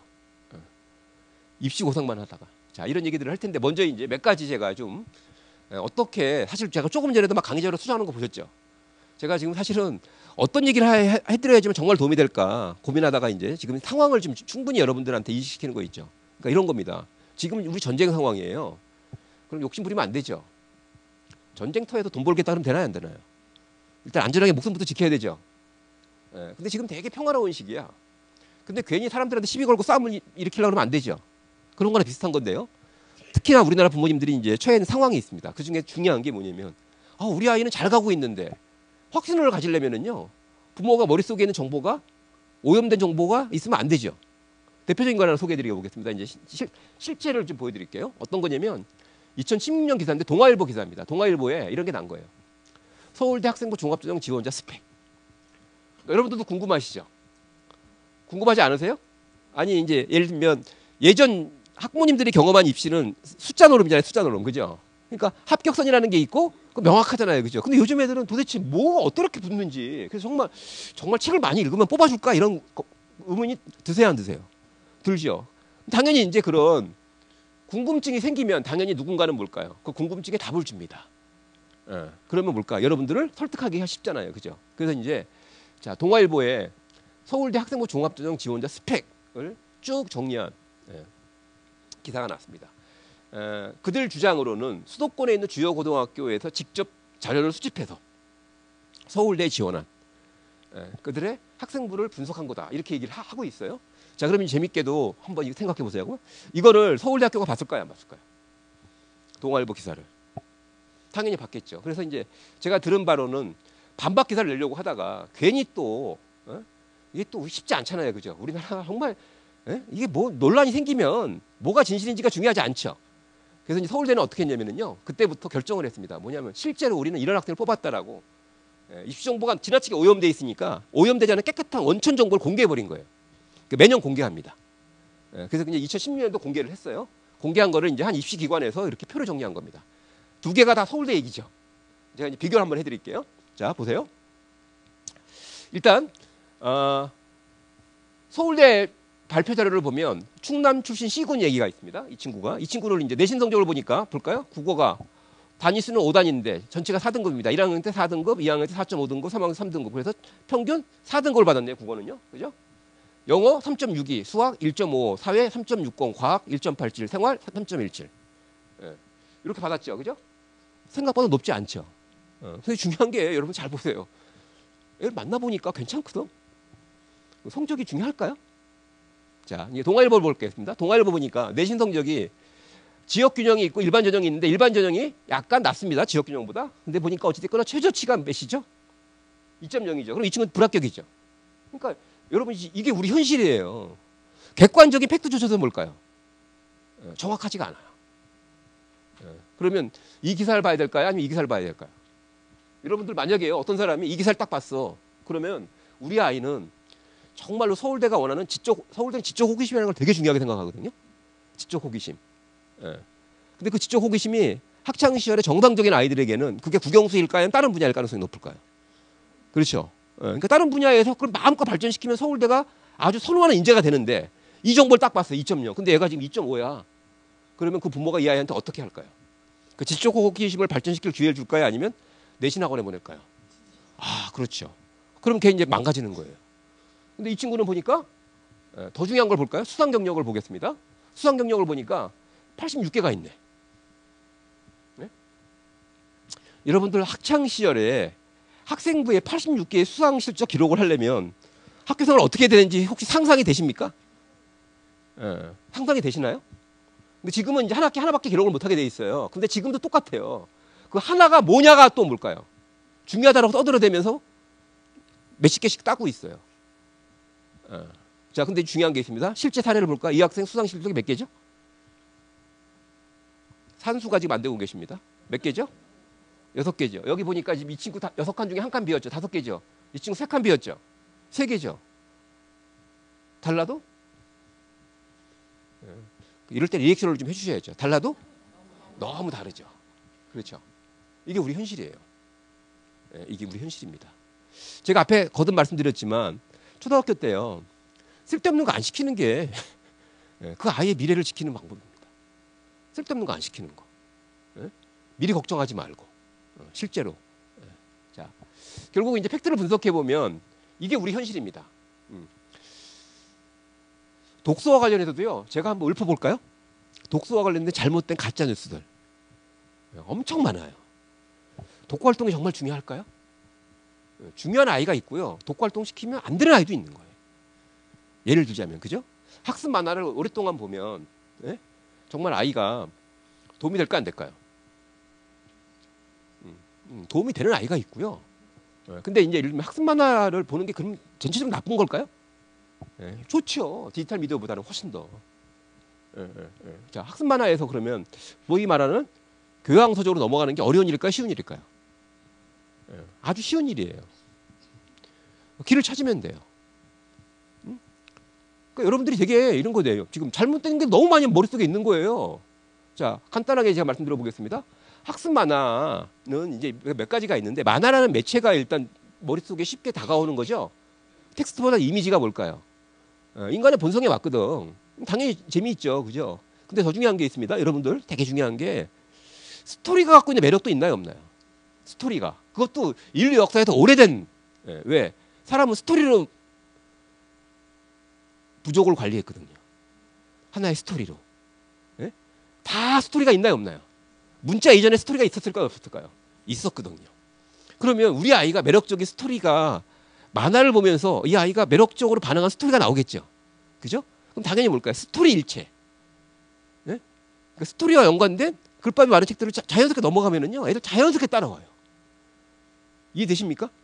근데 문제는 뭐냐면 그거를 이제 누가 알죠? 그러면 그 매력적인 스토리를 아이의 느낌으로 아이가 접해봐야 되죠. 근데 엄마는 이게 매력적인 스토리가 된다 너한테? 이게 문제가 되죠. 그러니까 아이는 그게 매력적이지 않죠. 그러니까 뭘까요? 만화책 보는 게 편한 거지. 자, 이런 흔한 일들이 벌어지는데요. 조금 더 가보겠습니다. 또 하나 중요한 게 있어요. 이제 이게 현실인데요. 어떤 거냐면 2019학년도입니다. 그러니까 지금 대학교 1학년 학생이 됐죠. 그 학생들이 작년 입시에서 수시에 논술 전형이라는 거 아시죠? 논술 전형에 볼까요? 인하대 의대 논술 전형에 10명 모집에 3,814명이 지원했습니다. 경쟁률이 몇 대 1이죠? 기록갱신을 했어요. 자, 그러면 한번 여쭤보겠습니다. 혹시 381.4대 1이라는 숫자를 보시면서 합격의 기운을 느끼시는 분? 혹시 계시나요? 근데 이게 현실이에요. 그러니까 여러분들 정말 이 제주 지역에도요, 주말에 아이들 대치동으로 끌고 올라가는 부모들이 있나요, 없나요? 있죠. 그분들하고 여러분들을 한번 비교해 보면 여러분들이 좀 자신감이 있나요, 없나요? 앞으로요, 그런 분들을 보면 불쌍하게 생각하시라고요. 정말 중요한 게 뭐냐면 자기가 잘할 수 있는 것, 그리고 스스로 뭘까요? 자신을 믿을 수 있는 힘이 정말 중요한 시대거든요. 자, 제가 이제 이 3,814명을 분석을 해드리겠습니다. 이 학생들은 어떤 학생들이냐면요, 보통 대략 초등학교 3학년, 4학년 시절에 자신의 영혼을 엄마한테 반납한 친구들이에요. 예? 그런 애들이에요, 대부분 다. 그래서 엄마가 시킨 대로 공부한 거죠. 그래서 이제 이 아이들은 중학교 때 소위 말해서 전교권에 놀던 아이입니다. 이해되시죠? 전교권에 놀던 아이야. 그러면 이제 엄마가 어깨에 힘이 들어가죠. 전교권에 노는 부모는 어떤 삶을 사는지 혹시 아세요? 걸음걸이가 되게 자연스러워요. 그리고 명절 때도 일찍 가요. 고향에 일찍 갑니다. 사람 만나는 걸 되게 좋아해요. 공공장소에 나가면 뭘까요? 괜히 얼굴에 미소가 지어져요. 이게 무서운 입시 감정입니다. 그걸 느끼고 싶은 거예요. 자, 그런데 그렇게 이제 소위 부귀영화를 누렸죠, 중학교 때. 그러니까 이런 엄마들이 지역의 학부 문화를 완전히 다 망가뜨리고 있거든요. 비참한 최후가 기다리고 있음에도 불구하고 많은 분들은 그런 분들을 부러워해요. 여러분들 부러워할 걸 부러워하는 게 정말 중요합니다. 정말 좋은 걸 부러워해야 되거든요. 그러니까 제가 제주소리 이 모임 제가 벌써 몇 년째 오는데 정말 저는 여러분들이 제주 지역에 훌륭한 본보기 부러워하는 부모들이 있으면 좋겠어요. 제가 최선을 다해 도와드릴게요. 진짜로. 여러분들이 부러워하는 부모가 저렇게 살면 좋아. 왜? 나도 행복하고 아이도 행복하고. 근데 미래가 별로 걱정이 없어. 그럼 됐죠. 아닌가요? 그리고 준비가 돼 있으면 되잖아요. 그죠? 자, 근데 이제 문제는 뭐냐면 이 부모들은 중요한 게 뭐냐. 시장의 논리에 완전히 빠져들어서 거기에 충분히 일종의 중독이 돼버린 거예요. 그걸 누리다가 이제 고등학생이 딱 됐어. 그럼 이분들 그 3,814명이 중학교 때 전교권을 누렸다가 고등학교 진학을 어떻게 했을까요? 그 일반적인 학교를 보냈을까요? 입시 명문고 학교를 보냈을까요? 거기서부터 이제 문제가 생기는 거죠. 그 막상 가보니까 내신 성적 안 나오네. 이제 중학교 때랑 전교권이 안 나오죠. 그죠? 그럼 이제 그쪽이 막혀요. 입시 경로 중에 수시 교과 성적을 보는 경로가 막혀요. 근데 이 친구들의 특징이 뭐냐면 정시도 약간 자신감이 없거든. 한 과목 성적이 좀 안 나오는 친구들이 대부분 이제 논술을 해요. 이해되시죠? 근데 또 의대는 가고 싶으니까. 그러면 이제 중요한 게 방법이 뭘까요? 수시 교과도 안 되고, 정시도 안 되면 이제 그 부모는 저한테 와서 그렇게 얘기해요. 자살 충동을 느낀다고 실제 얘기하더라고요. 왜냐면 그 너무 강력하다고 누렸던 거야. 이 공부를 그렇게 잘해요. 정말 부러워요. 이 소리를 들으면서 그냥 진짜 밥을 안 먹어도 배불렀다 그러더라고, 진짜로. 여러분들 그거 부러워하시면 큰일 납니다. 자, 근데 이제 막상 와서 보니까 이게 마음대로 안 되잖아요, 상황이. 그죠? 그러니까 그 심정 조금 이해되시죠? 이제 갑자기 이제 사람 만나기 두려워지는 거야, 이제. 혹시 아는 사람 나타나갖고 시험 잘 봤어? 이 질문이 뭘까요? 피하고 싶은 거죠. 그러면 이제 이분들이 학교 가서 선생님하고 상담을 할까요? 사설 입시 콘텐츠를 찾아갈까요? 그럼 당연히 입시 정보를 딱 주죠. 분석을 해보죠. 그러면 논술 전형으로 준비해라. 이렇게 나오죠. 논술 전형으로. 왜? 논술 전형은 이렇게 돼 있거든요. 내신 성적의 차이가 최소화돼요. 논술 전형에서는. 그다음에 수능 성적은 한 과목을 버릴 수 있거든요. 최저 기준으로 작용되면. 그러니까 뭘까요? 내 불리함을 피할 수 있는 전략이 나온 거죠. 그렇죠. 그렇게 해서 이제 원서를 냅니다. 그럼 한번 질문을 드려볼게요. 제가 이 3,813명 중에 장난하면 원서낸 경우가 있을까요, 없을까요? 혹시 있지 않을까라는 생각이 조금 드신 분은 저를 따로 좀 만나세요. 자, 그럼 중요한 게 그럼 누군가는 합격할 수 있다고 말했겠죠. 맞습니까? 자, 근데 그 누군가는 누구일까요? 자, 이거 진짜 이거 제가 지금 사실 이제 마음속에 지금 눈물이 또 나거든요. 이거 눈물 나는 얘기입니다. 자, 이렇게 한번 잘 이제 한번 생각을 좀 잠깐 바꿔보자고요. 지금 인하대 의예과만 지금 3,814명, 물론 논술은 결실이 좀 있습니다만, 자, 그렇게 해서 몇천 장의 답안지가 쌓이죠. 의예과만 그렇죠. 그럼 이런 혹시 또 걱정 안 되세요? 아니, 과연 대학에서 전산 처리가 불가능한 논술 답안지를 공정하게 객관적으로 채점할 수 있을까? 이런 걱정 안 드세요? 한번 그것이 알고 싶다 팀에 제보 한번 해볼까요? 이거 한번 파볼까요? 뭐가 좀 나올 것 같죠, 그죠? 파봐봐야 아무것도 안 나옵니다. 자, 제가 이제 저 대치동 논술학원에 오랫동안 있었거든요. 저쪽 노용동에 제가 관리하던 대치동 브랜드로 논술학원 운영한 적도 있습니다. 지금은 다 철수했지만요. 자, 그 잘 보세요. 우리나라 논술 문제는 채점의 편의성, 편의성을 위해서 문제를 구조화시켜놔요. 보통 1번 영역, 2번 영역, 3번 영역 이렇게 구분됩니다. 1번 영역은 문제가 좀 쉬운 거예요. 2번이 조금 어렵고요. 3번까지 다 풀어야지 합격권이에요. 자, 그럼 이제 중요한 겁니다. 잘 보세요. 제가 노드 채점위원이에요. 답안지를 딱 봅니다. 1번을 딱 읽어봐. 근데 읽어볼 필요가 없네. 분량이 안 되고 말이 안 돼. 이런 답안지가 많을까요, 적을까요? 네, 부지기수입니다. 한 90% 날아간다고 보시면 돼요. 2번을 딱 보니까 또 이거 안 읽어봐도 되겠네. 이런 게 또 있죠. 쭉 날아가죠. 3번까지 꼼꼼하게 읽어봐야 답안지가 몇 장 안 남죠. 제대로 채점할 수 있을까요, 없을까요? 있죠. 네, 되겠습니까? 자, 지금 이제 저는 지금도 울고 있습니다. 왜 그럴까요? 잘 생각해 보세요. 네? 논술 채점위원이 읽어볼 만한 가치가 없는 답안지를 쓰기 위해서 그 학생은 3년 동안 논술학을 왜 다니는 걸까요? 그 부모는 이 아이한테 무슨 짓을 한 걸까요? 그 업자는 어떻게 해야 되죠? 이게 지금 우리나라 벌어지는 현실이에요. 자, 여러분들 중에 혹시 논리적 글쓰기를 좋아하시는 분? 될 걸 시켜야 되거든요. 아닌가요? 공무원 시험 합격은? 자, 그 아이들이요. 잘 생각해 보세요. 공무원 시험도 이런 거 아니겠습니까? 무슨 얘기냐면 정상적으로 생각해 보자고요. 내가 지금 공무원 시험을 준비하려고 해. 그럴 수 있죠. 근데 최소한 자기가 자기 삶에 대한 기본적인 책임을 지려면 판단을 해야 되죠. 시험 보기 전에. 자기가 응시하려고 하는 시험에는 정보를 얻어가지고 기출문제 다 있으니까 풀어보고 점수 매긴 다음에 합격선하고 비교해서 될지 안 될지를 판단해 봐야 되죠. 맞나요? 그냥 덤비면 되나요, 안 되나요? 소중한 시간이잖아요. 비용도 만만치 않죠. 근데 그 판단을 애들한테 맡겨요. 애들과 상담은 뭐라 그러죠? 된다 그러죠. 자, 어떤 학생이 고등학교 1학년입니다. 이렇게 아이 키우시라니까요. 고등학교 1학년이야. 근데 이 친구가 전교권이어서 중학교 때까지.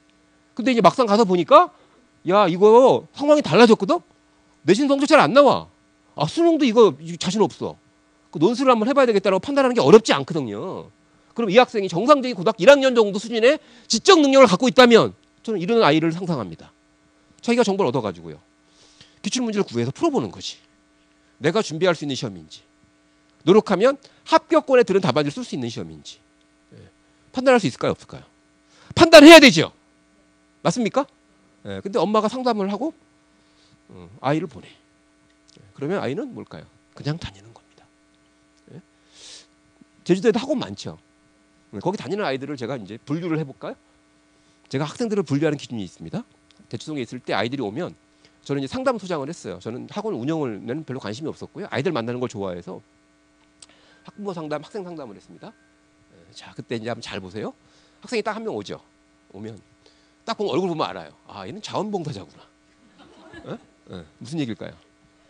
성격이 명랑하고 활달해가지고 분위기 메이커야. 이런 아이들이 몇 명 있어야 되거든요, 학원이. 그래야지만 뭘까요? 분위기가 좀 살죠. 자, 두 번째 아이가 딱 옵니다. 그러면 이 친구는 기부자 그룹인 것 같아. 왜? 학원을 1년 이상 다녔는데 성적이 떨어지면 그만둬야 되죠. 근데 안 그만둬. 그리고 학원비를 일찍 내. 이거 이해하기 어렵죠. 기부자 그룹이라고 이름 붙이는 거 제 심정 이해되십니까? 세 번째, 의무교육 대상자들이 있어요. 뚜렷한 목표의식이 없이 불안해서 그냥 온대. 학생이 학교를 가야 되는 것처럼. 의무교육. 얘들은 의무교육으로 생각하는구나, 학원을. 그 다음에 이제 네 번째, 또 아주 흔한 사례, 대피자 그룹도 있어요. 대피족들. 무슨 얘기일까요? 집에 있으랑 싸우는 게, 엄마랑 싸우는 게 일이야. 그 학원에 있으면 뭘까요? 학원에 있을 때만 평화가 유지가 돼. 대피하러 오죠. 그럼 그렇게 다 빼면 몇 명 남을까요? 이래야 되거든요. 드물게, 야, 너 학원에 왜 왔어? 제가요, 사실은 공부를 이렇게 좀 해봤는데요. 이런 문제가 있어서 이렇게 해결하려고 노력했는데 잘 안 돼가지고요. 이 문제를 좀 해결하려고 도움을 받기 위해서 왔습니다. 이게 정확한 레파토리예요. 그렇게 아이 키우셔야 돼요. 지금 학원을 보내고 말고는 중요하지 않습니다. 중요한 건 뭐냐면 엄마의 필요에 의해서, 엄마의 불안감에 의해서. 그리고 또 근데 아이들 할 말은 없어요. 왜? 내가 이성적으로 엄마가 지금 널 학원을 안 보낼 수 있겠니? 이러면 할 말은 없지. 당당하게 아이들도 이제 거부할 수 있어야 되는데 기선을 제압하잖아요. 엄마가. 너 이성적으로 밥이 넘어가냐? 뭐 이런 식으로 해가지고 기를 확 죽인 다음에 그런 다음에 뭘까요? 너 학원 가. 그게 과연 정상적인 교육이 이루어질까요? 제가 잠깐 영상 하나 잠깐 보겠습니다. 스카이캐슬이라는 드라마 기억들 하시죠? 저는 이제 그 드라마를 보면서 작가를 정말 너무너무나 원망하게 됐습니다. 왜냐하면 드라마로서의 재미 이전에 스카이캐슬이라는 드라마에 묘사된 여러 가지 교육 관련된 장면들이 있죠. 하나부터 10까지 왜곡된 거거든요. 제가 그런 것들도 좀 보여드리고 싶은데 시간이 없어서. 근데 이제 서울대 학생이, 서울대 의대생들이 그 로망 스카이캐슬 부모들의 로망 서울 의대생들이 스카이캐슬을 보고 유튜브에 동영상을 올렸습니다. 그 중에 제가 한 대목을 좀 보여드릴게요.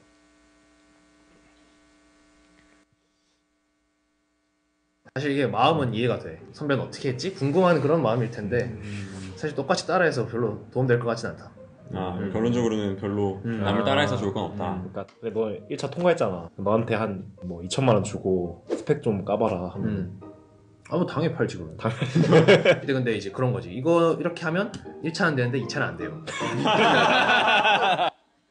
혹시 우리나라에 이런 경우가 있나요? 1차 합격이 목적인 경우가 있나요? 없죠. 자, 여기서 되게 중요한 게 있습니다. 바로 이 사교육 시장이 속일 수 있는 게 있고요, 속일 수 없는 것도 있어요. 그때 이제 한번 따라해 보세요. 시장의 논리, 교육의 논리, 이 두 가지를 여러분들이 좀 명확하게 구분하셔야 됩니다. 자, 여러분들이 시장에 갔습니다. 야채 가게 아주머니한테 여쭤보죠. 싱싱해요. 그럼 뭐라 그러시죠? 싱싱하다 그러시죠. 그렇죠? 과일 가게 갔습니다. 이게 달아요. 그럼 뭐라 그러시죠? 달다 그러시죠. 근데 다 믿으시나요? 여러분들 나름대로 뭘까요? 판단력을 갖고 계시죠. 그 정도의 판단력을 발휘하시는 게 정말 필요한 게 우리 현실입니다. 왜냐하면 지금 현재 제가 볼 적에 우리나라 교육은요, 교육이 아니라 시장이 지배하고 있어요. 엄마 뱃속에서부터 산후조리원부터 시작되는 그 놀라운 그 시장 논리의 공세로부터 여러분들 자신을 지키셔야 됩니다. 아이의 미래를 지키셔야 돼요. 자, 몇 가지 좀 더 이제 좀 살펴드릴게요. 여러분들 헷갈리게 할 것들. 봉사라는 게 있죠. 어떤 부모님이 질문을 했습니다. 학종 준비 중인 고등맘인데 봉사활동에 관해 궁금해서 질문 드립니다. 봉사 점수가 몇 점이라야 안정권인지, 그리고 자신의 진로와 연관된 봉사만 해야 하는지, 봉사 점수가 많을수록 대입에 유리한지 궁금합니다. 여러분들도 궁금하십니까? 안 궁금하시면 그냥 넘어가고요. 궁금하세요? 자, 그럼 제가 이제 몇 가지 이제 중요한 게 있습니다. 여기서 이제 우리가 정량평가와 정성평가라는 개념도 수학만 개념이 중요한 게 아니에요. 부모 역할에서도요, 정말 필수 개념이 있거든요. 자, 입시는요, 선발 과정이죠. 전반적인 선발의 흐름이 정량평가에서 정성평가로 바뀌고 있습니다. 정량평가는 딱 떨어지는 숫자로 경쟁을 시키는 거죠. 근데 인간성, 정량적으로 정확하게 측정이 가능하나요? 창의성, 근데 분명히 뭔가 있죠. 여러분들이 만약에 1년 동안 같이 해외여행을 갈 사람을 뽑는다, 여러분들이 파트너를 정한다, 정량적으로 하시겠습니까? 정성적으로 하시겠습니까? 그렇죠. 만나봐야 되죠. 그렇죠. 전반적인 흐름은 그런 거예요. 정성적으로 가고 있습니다. 자, 그러면 이제 중요한 질문. 봉사는 정량적 요소일까요? 정성적 요소일까요? 그렇죠. 근데 질문이 잘못되어 있죠. 자, 또 하나 중요한 게 있습니다. 합산 방식과 종합평가라는 것도 잘 이해하셔야 됩니다. 어떤 거냐면 이런 거예요. 주윤발이라는 영화 배우 아시죠? 재산이 지금 많을까요? 재산이 별로 없을까요? 거의 재산이 거의 없어요. 거지예요, 거지 지금. 왜 그런지 아세요? 전 재산을 사회에 기부했거든. 자, 근데 이제 중요한 게 그런 상황을 종합적으로 봐야 되죠. 그죠? 근데 어떤 사람이 내가 자기 주인발 돈이 많대. 자기는 기부 하나도 안 해놓고 그냥 지 것만 챙겨놓고. 무슨 얘기냐? 합산 방식은 이런 거예요. 교과 70, 비교과 30. 그러면 각각 요소별로 점수를 매겨서 숫자를 내고 정량적으로 가는 겁니다. 이게 합산 방식이에요. 종합평가는 뭘까요? 주인발의 3을 종합적으로 보는 거죠. 이해되십니까? 어떤 학생이 학생부를 보니까 봉사활동을 전혀 안 했네? 근데요, 종합적으로 봤을 때 이 친구는 봉사정신이 매우 우수한 대학 공동체에 꼭 필요한 인재다라고 평가받을 수 있을까요? 없을까요? 있죠. 어떻게? 수업 시간에 보니까 이 친구는 공부 못하는 친구들 늘 도와주고 있는 거야.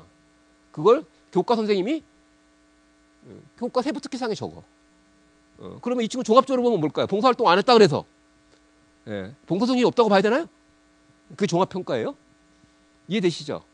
그러니까 종합평가에 저 사람 진짜 뭔가 이런 거 있잖아요. 그냥 뭐 좀 일반화시켜서 말씀드리면 참 매력적인 거지. 그냥 딱 뭐라고 딱 설명하기 어려운데 사람에게는 그런 요소가 있나요, 없나요?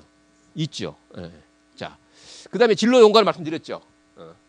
지금도요 이렇게 얘기합니다. 많은 부모님들이 두 가지 질문을 하세요. 진로 빨리 정하는 게 유리합니까? 또 중간에 바뀌면 불리합니까? 라는 질문을 몇 년째 하고 계세요, 학부모님들은. 근데 그러면 대학에서는 뭐라 그럴까요? 상관없습니다는 얘기를 몇 년째 똑같이 하고 있어요. 그 얘기는 뭐냐면 중요한 건 정상적인 게 중요하다. 근데 누군가는 우리 사회에 빨리 정해서 일관되게 스펙 관리해야 된다고 주장하는 놈들이 있다는 얘기죠. 그들은 대학 관계자가 아닙니다. 시장의 논리일 뿐이에요. 자, 여기서 중요한 게 있습니다. 봉사는 삶을 배우고 실천하는 경우. 이거 대학 공동체에 필요할까 안 필요할까요? 생각을 잘 해보시기 바랍니다. 국영수보다 훨씬 더 중요할 것 같은데 저는. 이거 대학에서 인정할 만한 가치가 있죠. 자, 두 번째, 어떤 친구는 그런 봉사하는 삶이 내면화되어 있지는 않지만 봉사활동을 하는 과정에서 그런 변화를 겪었어. 충분히 가능한 일이죠. 이것도 대학에서 인정할 만한 가치가 있나요, 없나요? 있죠. 근데 어떤 친구가 스펙 관리를 하기 위해서 200시간을 봉사활동을 채웠는데 갔다 오고 나서 기억은 도시락밖에 없어. 이거 대학에서 인정해주면 되나요, 안 되나요? 안 되죠. 또 억지로 한 경우, 그죠? 그럼 입학사정관 역할은 뭘까요? 요걸 구분하는 게 입학사정관 역할이라고 보시면 돼요. 자, 그래서 이런 겁니다. 정상적으로 가세요. 네? 다수의 양심적인 사람이 있죠. 양심적인 입시를 하세요. 속이려고 하지 마세요. 가장 확률이 높습니다, 그게. 이런 거죠. 그러면 중요한 게, 가장 중요한 게 이제 아이의 관심이죠. 관심이 없는 봉사활동을 하면 시간을 채우지만 인정도 못 받고요. 아이만 피곤해져요. 네? 엄마가 갔다 올게 대신. 이럴 분들은 여기 안 계시죠? 네? 자, 그다음에 이제 또 하나 중요한 걸 보겠습니다. 흔히 이런 얘기들을 많이 해요. 제가 SNS에서 갖고 온 건데요. 선생님이 A4 용지로 수십 장 써주면 학생이 서울대 간다고? 반대로 시골 학교 선생님이 저렇게 못 써주면 시골 학생은 서울대 못 간다는 거잖아. 이게 나라냐? 선생님이 학생부 잘 써주고 학교 내 독서회 등등 커리큘럼이 많아야 학생이 대학 간다. 진짜 미쳤다. 그러면 그런 거 없는 평범한 학생은 뭐 이런 개 같은 나라가 다 있지? 기회의 평등? 이런 나라가 안 망하는 게 이상하지. 흔히들 이런 얘기들 주변에서 많이 하시죠. 여러분들은 어떠세요? 공감되는 바가 있어요, 없어요? 있죠, 그죠? 이게 문제예요. 이게 문제입니다. 이게 문제입니다, 여러분들. 하나도요, 뭘까요? 사실에 근거하지 않은 아주 왜곡된 생각이거든요. 하나씩 밝혀보겠습니다. 자, 왜 이런 생각을 하게 될까? 먼저 한번 따라해 보세요. 학교 효과, 교사 효과, 사교육 효과, 부모 효과, 학생 효과.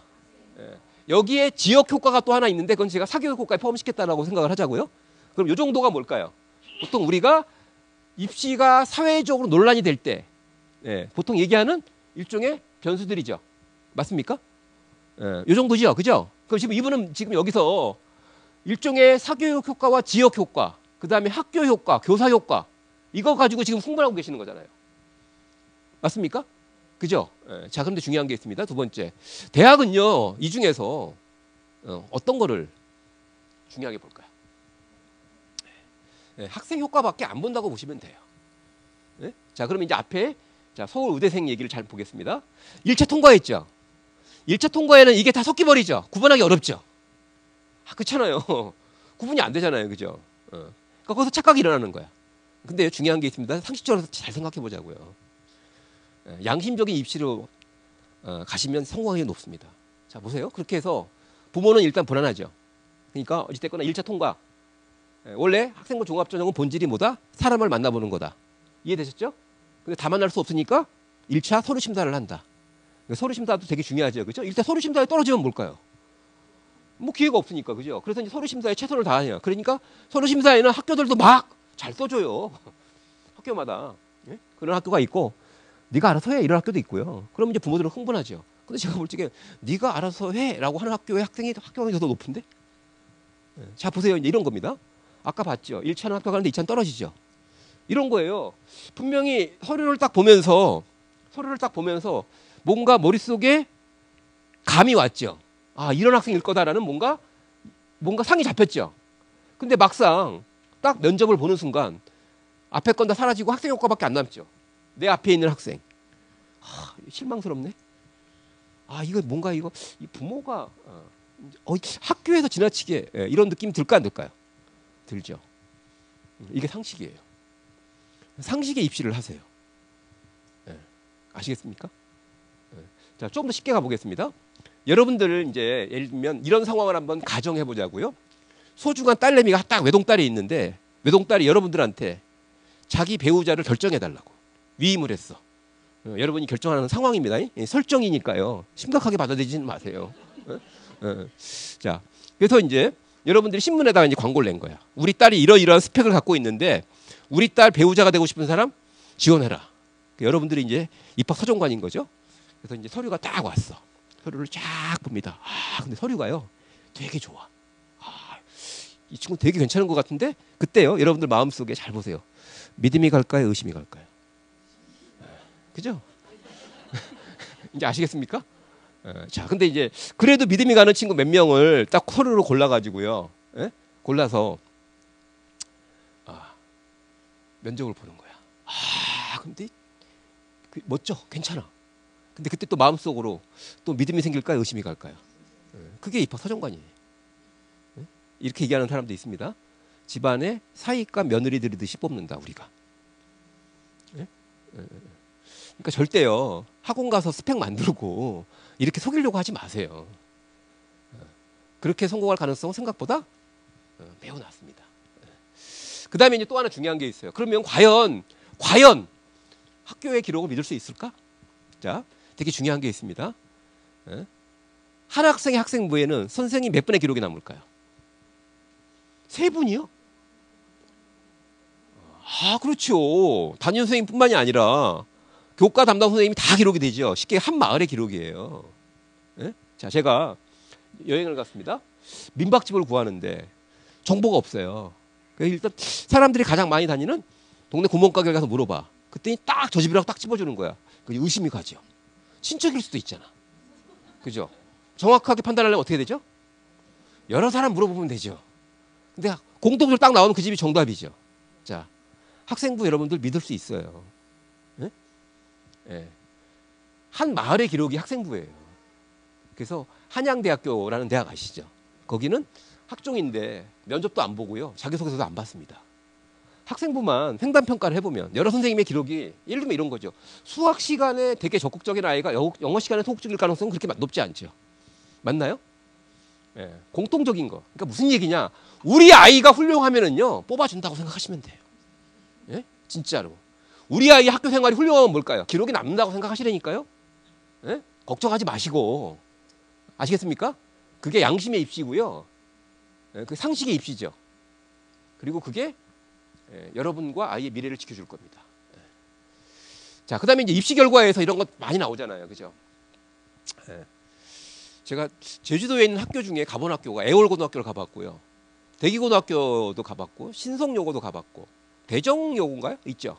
거기도 가봤습니다. 제가 학습법, 입시 설명 같은 걸 하려고 다녀봤는데, 갈 때마다 느끼는 게 뭐냐면, 아니, 제주도, 이거 그렇게 뭐 넓은 땅도 아닌데, 어떤 학교는 입시 실적이 좋고, 어떤 학교는 뭐 이런 얘기를 계속 하시더라고요, 다. 전국을 다녀보면 되게 재밌는 게 뭐냐면요, 우리 지역은, 예를 들면 지방 같은 경우는 정보 때문에 좀 불리하대, 지방에 계신 분들은. 그 얘기를 하시더라고요. 여러분들 그렇게 생각하십니까? 그럼 혹시 정보가 비행기 타고 내려오나요? 그러면 좀 불리하죠. 버스 타고 오면 좀 불리하죠. 그 말도 안 되는 피해의식이거든요.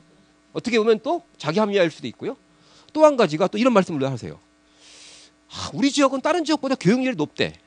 이 얘기를 안 하는 지역을 내가 본 적이 없어요. 다 높다는 거야. 그러면서 또 학교마다 지역마다 명문고등학교 얘기를 하는 거예요. 여러분들 그것도 넌센스입니다. 생각해 보세요. 서울 강남과 제주시 어느 쪽이 부자가 많나요? 강남이 많죠. 그죠? 그러면 제주에는 부자가 없나요? 부자의 조건은 다른 거죠. 지역과 상관없죠. 맞습니까? 우리 아이가 훌륭하면은요 어떤 고등학교를 가더라도 그게 상관없어요. 아시겠습니까? 그리고 거기서 이제 근데 그 학교는 공부할 분위기가 아니다. 그것도요 중요한 게 있습니다. 제가 오랫동안 경험하고 연구한 결과를 말씀드려볼까요? 학교에 좋은 분위기가 나쁜 분위기가 영향을 미치는 경우는요 아이가 스트레스가 있을 때뿐이에요. 부모와 신뢰가 있어. 그 학교가 나쁜 분위기가 이 아이한테 영향을 미치지 않아요. 아시겠습니까? 걱정하지 않으셔도 돼요. 무리할 이유가 별로 없다는 겁니다. 저는 대치동에서도요 가장 좋은 고등학교 고입 대입 컨설팅 전문가입니다. 어떻게 했을까요? 저는 고등학교는 집에서 가장 가까운 학교. 항상 그렇게 얘기하면 대치동에 그 잘 나간다는 그 부모들 또 어디 가서 이상한 컨설팅 받고 와서 저한테 덤비거든요. 그럼 제가 이 아이의 삶을 종합적으로 분석해서 이 아이의 정신적인 스트레스, 학교 왔다 갔다 등하교 시간에 드리는 에너지 소모, 기타 등등 종합해갖고 숫자로 딱 나열해줘요. 그러면 선생님 말씀이 맞네요. 예? 또 예를 들면 이런 거죠. 어떤 친구들은 지방으로 또 많이 보냈어요. 예를 들면 이런 겁니다. 이미 뭘까요? 경쟁에 지친 아이들 있죠. 그런 아이들 대원하고 이런 데 보내면 그냥 바다 깔거든요. 깔창이라고 해요. 깔창. 그럼 그런 아이들은 지방으로 보내는 거죠. 또 경쟁심이 약한 여학생들이 있어요. 문학소녀들. 중학교 때까지는 공부 잘하거든요. 재밌는 거. 그죠? 고등학교 올라가면 경쟁에 치여서 뭘까요? 못 버티거든요. 그런 그 다 지방으로 다 보내요. 중요한 게 뭐죠? 사회적인 통계는 착각일 뿐입니다. 우리 아이한테 맞는 길 있죠. 내 아이가 갖고 가는 길이 가장 올바른 길인 거예요. 늘 그게 뭘까? 정답인 겁니다. 아시겠습니까? 어떻게 해야 유리할까 이런 생각들을 많이 하시는데 이 생각은 이제 아주 질문이 잘못된 겁니다. 어떻게 해야 될까? 우리 아이가 관심 갖고 열심히 할 수 있는 게 뭘까? 이런 거예요. 여러분들 아이들이 보내는 신호를 잘 읽으셔야 됩니다. 정말 간곡히 제가 같은 부모 입장에서 말씀드리는데 우리 아이 공부를 열심히 안 하는 것 같아. 그러면은요 정신을 못 차렸다. 이거는 낡은 해석이에요. 잘못된 해석입니다. 뭘까요? 지금 이제 우리 아이가 하는 공부가 우리 아이한테 안 맞는 거거든 지금. 맞습니까? 성적에 별로 관심을 안 보여. 저거 뭐 정신을 못 차리네. 이거 잘못된 해석이고요. 올바른 해석은 뭘까요? 이 아이도 이미 뭘까? 성적에 대한 피해의식이 있는 거야. 공부를 한번 해봤거든? 성적이 안 좋아. 그럼 누가 노력한 거라도 칭찬을 해주고 너 열심히 했으니까 됐어. 이런 위로가 있어야 되는데 너 이성적으로 너 진짜 엄마가 너 학원 보낸 돈이 얼마인지 알아? 뭐 이렇게 뭘까요? 상처를 주니까 당연히 그 아이는 뭘까요? 더 상처받기 싫으면 뭐죠? 성적에 무관심해야지. 자신을 지키기 위한 방법이죠. 되게 중요한 겁니다. 그래서 우리 아이가 대학 입시에 관심이 없어. 대충 사는 것 같아. 이것도 다 뭘까요? 아이들 나름대로 최선의 선택을 한 거예요. 왜? 그동안의 경험을 보면. 여러분들 집단 무기라고 들어보셨습니까? 요즘은 자야 많이 하죠. 자야하는 학생 중에 이런 아이가 있어요. 가만히 보니까 나는 아무도 인정해 주지 않네? 나라는 존재는 내가 이 지구상에 사라지면 누가 알까? 이런 생각이 들 수 있을까요? 없을까요? 있죠. 왜? 예전과 지금 아이들의 성장 환경은 완전히 달라졌습니다. 지금은 정말 부모님들의 역할이 중요해진 시기가 됐거든요. 근데 부모님조차도 뭘까요? 존재감을 인정하지 않아. 늘 집안에 있으면 부담스러워. 그러면 이제 아이가 칼을 꺼내죠. 쭉 긋죠. 피가 나. 내가 살아있구나. 이게 자의 심리예요. 존재감을 그렇게 느끼는 거예요. 그 다음에 이제 집단 무기력. 뭘까요? 모든 사회가 공부 잘하는 애들만 칭찬해. 자기도 열심히 잘하고 싶거든? 근데 잘 안 됐어. 근데 그때 저 인간은 정말 열심히 성공했고 나는 실패를 인정해. 그러면 그 비참함 아닌가요? 실패를 스스로 인정한다는 거 너무 가슴 아픈 거 아닌가요? 쟤는 성공한 인생이고 난 실패한 인생. 이거 쉬운가요? 자신을 지켜야죠. 저렇게 쓸데없는 공부만 신경 쓰고 인생이 뭔지 모르는 쟤들과 달리 나는 더 중요한 데 관심이 있거든. 나는 나만의 인생이 있거든. 이렇게 해서 뭘까요? 수업 시간에 같이 자는 거예요. 그러면서 뭘까? 그들과 다른 우리만의 문화를 만드는 겁니다. 이게 정확한 해석이에요. 이해되시죠? 자, 간단하게 몇 가지 좀 보겠습니다. 지금 이제 우리나라 부모님들이 불안한 게 있어요. 뭐냐면 스카이 명문대를 보니까 부모의 소득 수준과 상당한 급진 연관이 있죠. 기초생활수급 대상자 차상계층의 6%밖에 안 나와요. 근데 소득 수준 99라는 46%. 이걸 바라보는 중산층 부모들 심정이 어떨까요? 그래, 애 키우는데 돈이 필요하구나. 이런 생각을 하죠. 자, 실제로요, 여러 가지 통계를 보면 사교육비는 계속 늘고 있습니다.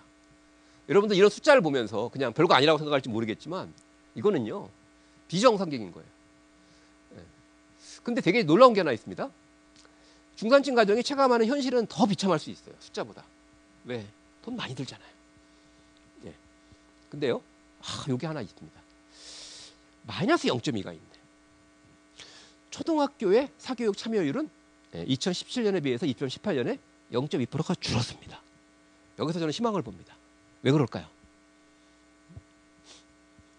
전국적으로 진보교육감 주로 교육청에서는 초등학교의 평가를 정기평가를 많이 없애고 있죠. 왜? 그 평가 가지고 압박한다고 공부하는 거 아닌 건 아시죠? 그러니까 뭐냐, 우리가 사회적으로 교육을 제대로 살리기 위해 노력하면은요, 같이 노력하면 뭘까요? 벗어날 수 있어요. 자, 근데 이제 실제로 보면 중산층이 몰락하고 있습니다. 실제로 우리나라 중산층 중에서 이 사교육비 지출 때문에 많이 망가지거든요. 나는 삼성 임원으로 스카우트에 일하다가 작년 연말 퇴직했다. 올해 52세. 헤드헌터는 스펙이 좋을수록 직위가 높을수록 재취업이 힘들다고 한다. 기록의 생각 8년째다. 52살부터 널 생각하니 억장이 무너지고 애들 대학 졸업시켜 장가올 생각하니 눈앞이 캄캄하다. 뭐 이런 얘기들은 엄청납니다. 무슨 얘기일까요? 여러분들 지금 지나친 정도가 아니고요. 이 집단 중독이에요, 이거. 자신의 미래, 자신의 노후까지 뭘까요? 다 포기하면서 아이 교육에 밀어넣고 있어요. 여러분들 중요한 게 있습니다. 거기서 이제 여러분들 정말 제가 최선을 다해 도와드릴 테니까 발 빼세요. 이런 기분으로 나도 정말 아이 미래를 위해 노력하고 싶은데 가만히 보니까 저 사회적 흐름이 잘못됐거든. 저 부모들 지금 정신 나간 거거든. 완전히 시장의 논리에 빠져가지고 지금 엉뚱한 잘못된 길로 가고 있거든. 나 발 빼자. 그들을 따라가고 싶은데 어쩔 수 없이 발 빼는 게 아니라 즐거운 마음으로 내가 옳다. 발 빼자. 저는 이런 흐름이 만들어진다고 생각합니다. 여러분들도 보시기에 정상적이지 않죠? 그죠? 그럼 발 빼는 게 맞지 않나요? 발 빼세요. 그럼 새로운 서광이 비칩니다. 그 빛은 제가 보여드릴게요. 어렵지 않아요. 문제는 적당히 걸쳐가지고. 자, 그때 이제 중요한 게 있습니다. 낙오공포라는 말을 김어준 씨가 한번 했습니다. 뭐냐, 아이 사교육비 문제로 큰 부부싸움까지 했지만 남들만큼 못해줄까 봐 걱정을 해. 그래서 이제 부부싸움을 하는 겁니다. 자, 그러면 낙오공포인데, 그럼 여기서 중요한 게 있습니다. 그 남들은 도대체 누굴까요? 그것이 진짜 궁금합니다. 정체를 밝혀드리겠습니다. 자, 경향신문 기사를 보니까요, 진로를 아이의 선택에 맡기라고 하면 대치동 엄마들한테는요 뒤지게 욕먹거든요. 진로는 엄마가 정하는 거지. 자, 강남 사는 미녀 엄마의 이야기를 살펴본 한국교육의 실상이라는 경향신문 기사가 있는데요. 이 대치동에 관련된 여러 가지 얘기들이 떠돌고 있죠. 이 제주도에도요, 그죠? 또 그런 관련된 방송이나 기사를 보면 저는 일단 사실과 안 맞는 거, 리얼리티가 너무 떨어져요. 제가 알고 있는 대치동과는 너무 달라. 근데 이 기사는요 매우 현실적입니다. 되게 사실적이에요. 그래서 가만히 보니까 이 미니 엄마가 이 기사를 쓴 기자와 친구인데, 가만히 내 느낌은 기사를 쓰지 않을 거라고 생각하고 다 얘기한 것 같은데 그게 다 기사로 실렸어요. 뭐 이런 상황입니다. 여기 보면 이런 말이 나와요. 자, 인성위주 교육받는 행복한 아이로 키우겠다고 해도 6살 겨울방학이 되면, 제주도는 제가 볼 때 5, 6학년이 보통 고비예요. 5, 6학년이 되면서 대부분 부모님들이 꺾이더라고요. 근데 이제 대치동은 6살, 5살, 6살이 고비예요. 6살 겨울방학 때문에 엄마들은 마음이 불안해지기 시작해. 그래서 초등학교 1학년 때 빅3 어학원 보내 미국 교과서로 선행학습. 엄마들은 6학년까지 영어 끝내놓고 중학교 보내고 싶어해. 실제로 대치동에 살면서 초등학교 6학년까지 수능 모의고사 1등급 안 나오면 불효자식이에요. 부러우세요? 쓸데없는 거 그렇게 많이 해갖고 그런 아이들은요 반드시 뭘까요? 그 수능 1등급 받으려면 초등학교 1학년짜리가요 얻은 건 있죠, 그죠? 수능 1등급 얻었죠. 그럼 잃는 게 있을까요, 없을까요? 더 심각한 걸 더 많이 잃는데? 근데 그걸 우리는 서로 그걸 안 보려고 하죠. 중1, 2가 되면 비로소 아이 성적으로 위치를 알게 되고 엄마가 공부시켰어야지라는 말이 나오기 시작해. 이게 집단 정신 창단이에요. 서로 불안하게 만드는 거야. 아, 그동안 뭐 했어? 혹시 친자식 맞아? 이게 뭘까요? 시장 논리에 빠진, 자신의 영혼이 시장 논리에 빠진 걸 모르고요. 자기도 불안하니까 뭘까요? 다 끌어들여야 되는 거야. 그러면서 엄마가 공부시켰어야지라는 얘기가 나오기 시작해. 그렇게 대학 가고 취업해도 잘 살 수 있다는 보장은 없어. 근데도 엄마는 최선을 다해. 이게 뭘까요? 이게 진짜 아이의 미래를 책임지는 부모의 자세일까요? 이거 집단 정신 창단이에요, 이거. 자, 여기 보면 이런 이야기가 나옵니다. 특목고 갈 애들은 초3부터 준비해야 돼. 경시대회도 나가야 하니까. 어떤 엄마가 그러더라고. 큰애 키울 때 입시제도가 바뀐다 어쩐다 했지만 결국은 다른 거 없이 일찍 시작하는 것밖에 없다고. 그래서 학원을 돌리는 거야. 옛날에는 한 발에 한두 명 엄마가 미친 듯이 아이를 공부시켰다면 지금은 한두 명 빼고 전체가 미친 듯이 공부를 시켜. 이게 대치동 상황이에요. 자, 여러분 상황 파악 잘 하시라니까요. 정말로. 내가 가는 길이 내가 아이 손잡고 가는 길이 과연 나를 위한 길인가? 아이를 위한 길인가? 아니면 뭘까요? 예. 나도 거기에 가담한 것은 아닌지. 예. 자, 조금 더 가볼까요? 대치동 중위에게 보면 잔인한 계절이라는 칼럼을 보면 이런 말이 나옵니다. 입시 실적표를 보면 과거 싹쓸이하고 있죠. 그걸 보면 이런 실적표를 보면 대치동 엄마들은 미쳐버린다 이런 말이 나와요. 그 미쳐버린 대치동 엄마들이 0.1%의 상위 0.1%의 중위 입시 준비생을 만들기 위해서 영유아기부터 달리기 시작합니다. 대치동이 미쳐버린다. 이게 되게 중요해요. 대치동이 미친다. 네? 네. 그 미친 거예요. 왜 그런지 아십니까? 자, 이거는 제가 이제 오랫동안 분석을 해본 건데 우리 교육, 우리 부모의 불행이 하나 있어요. 여러분들 혹시 상류층들이 어떻게 아이 키우는지 관심 있으세요? 관심 없죠? 그들은 그들이에요. 근데 중요한 게 있습니다. 안타깝게도요. 대치동에서는요. 상류층, 압구정, 청담동, 신사동에 사는 그 동네는 학원이 들어갈 자리가 없거든요. 그 상류층들이 대치동으로 학원을 보내요. 그럼 거기는 상류층 부모들과 중산층 부모들이 같이 만나요. 그러면서 뭘까요? 이 고도로 발달된 대한민국의 사교육이 상류층에서 성공사를 만들어내기 시작해요. 그걸 바라보는 중산층들은 뭘까요? 예, 공포감, 낙오공포 이해되시죠? 왜? 상류층 그들은 대안이 있거든. 애가 공부를 못해도. 맞나요? 그리고 예전에는요. 중산층이 훨씬 더 공부를 잘했거든. 여러분들 옛날 영화, 드라마 기억나시죠? 재벌 2세는 개망나니. 그지 식모아들은 수재. 달동네 이야기. 다 그랬잖아요. 그죠? 근데 고도의 사교육이 뭘까요? 상류층들을 관리하면서 성공 사례가 나오고 그걸 바라보는 중산층들은 뭐죠? 큰일 났다 이거 이제. 쟤들이 학벌까지 다 뺏어가. 그러면서 대치동이 미치면은요. 중요한 게 있습니다. 대치동이 미치면 대구 수성구나 부산 해운대 이거는 미칠까요? 안 미칠까요? 예전에는 시차가 있었는데 지금 거의 실시간으로 같이 미쳐요. 네? 이게 지금 대한민국 학부 문화입니다. 네? 자, 그러면 여러분들은 멀쩡할 수 있을까요? 네. 여기서 출발하셔야 됩니다. 네. 정신 똑바로 차리시기를 간절히 말씀드립니다. 여러분들 순수한 마음을 지키셔야 돼요. 지금 우리나라 부모들은 대부분 다 대치동 코스프레 하고 있는 겁니다. 네? 안 그러면 제주도에 이렇게 학원이 많을 수가 없어요. 네? 네. 자, 정리해 보겠습니다. 제가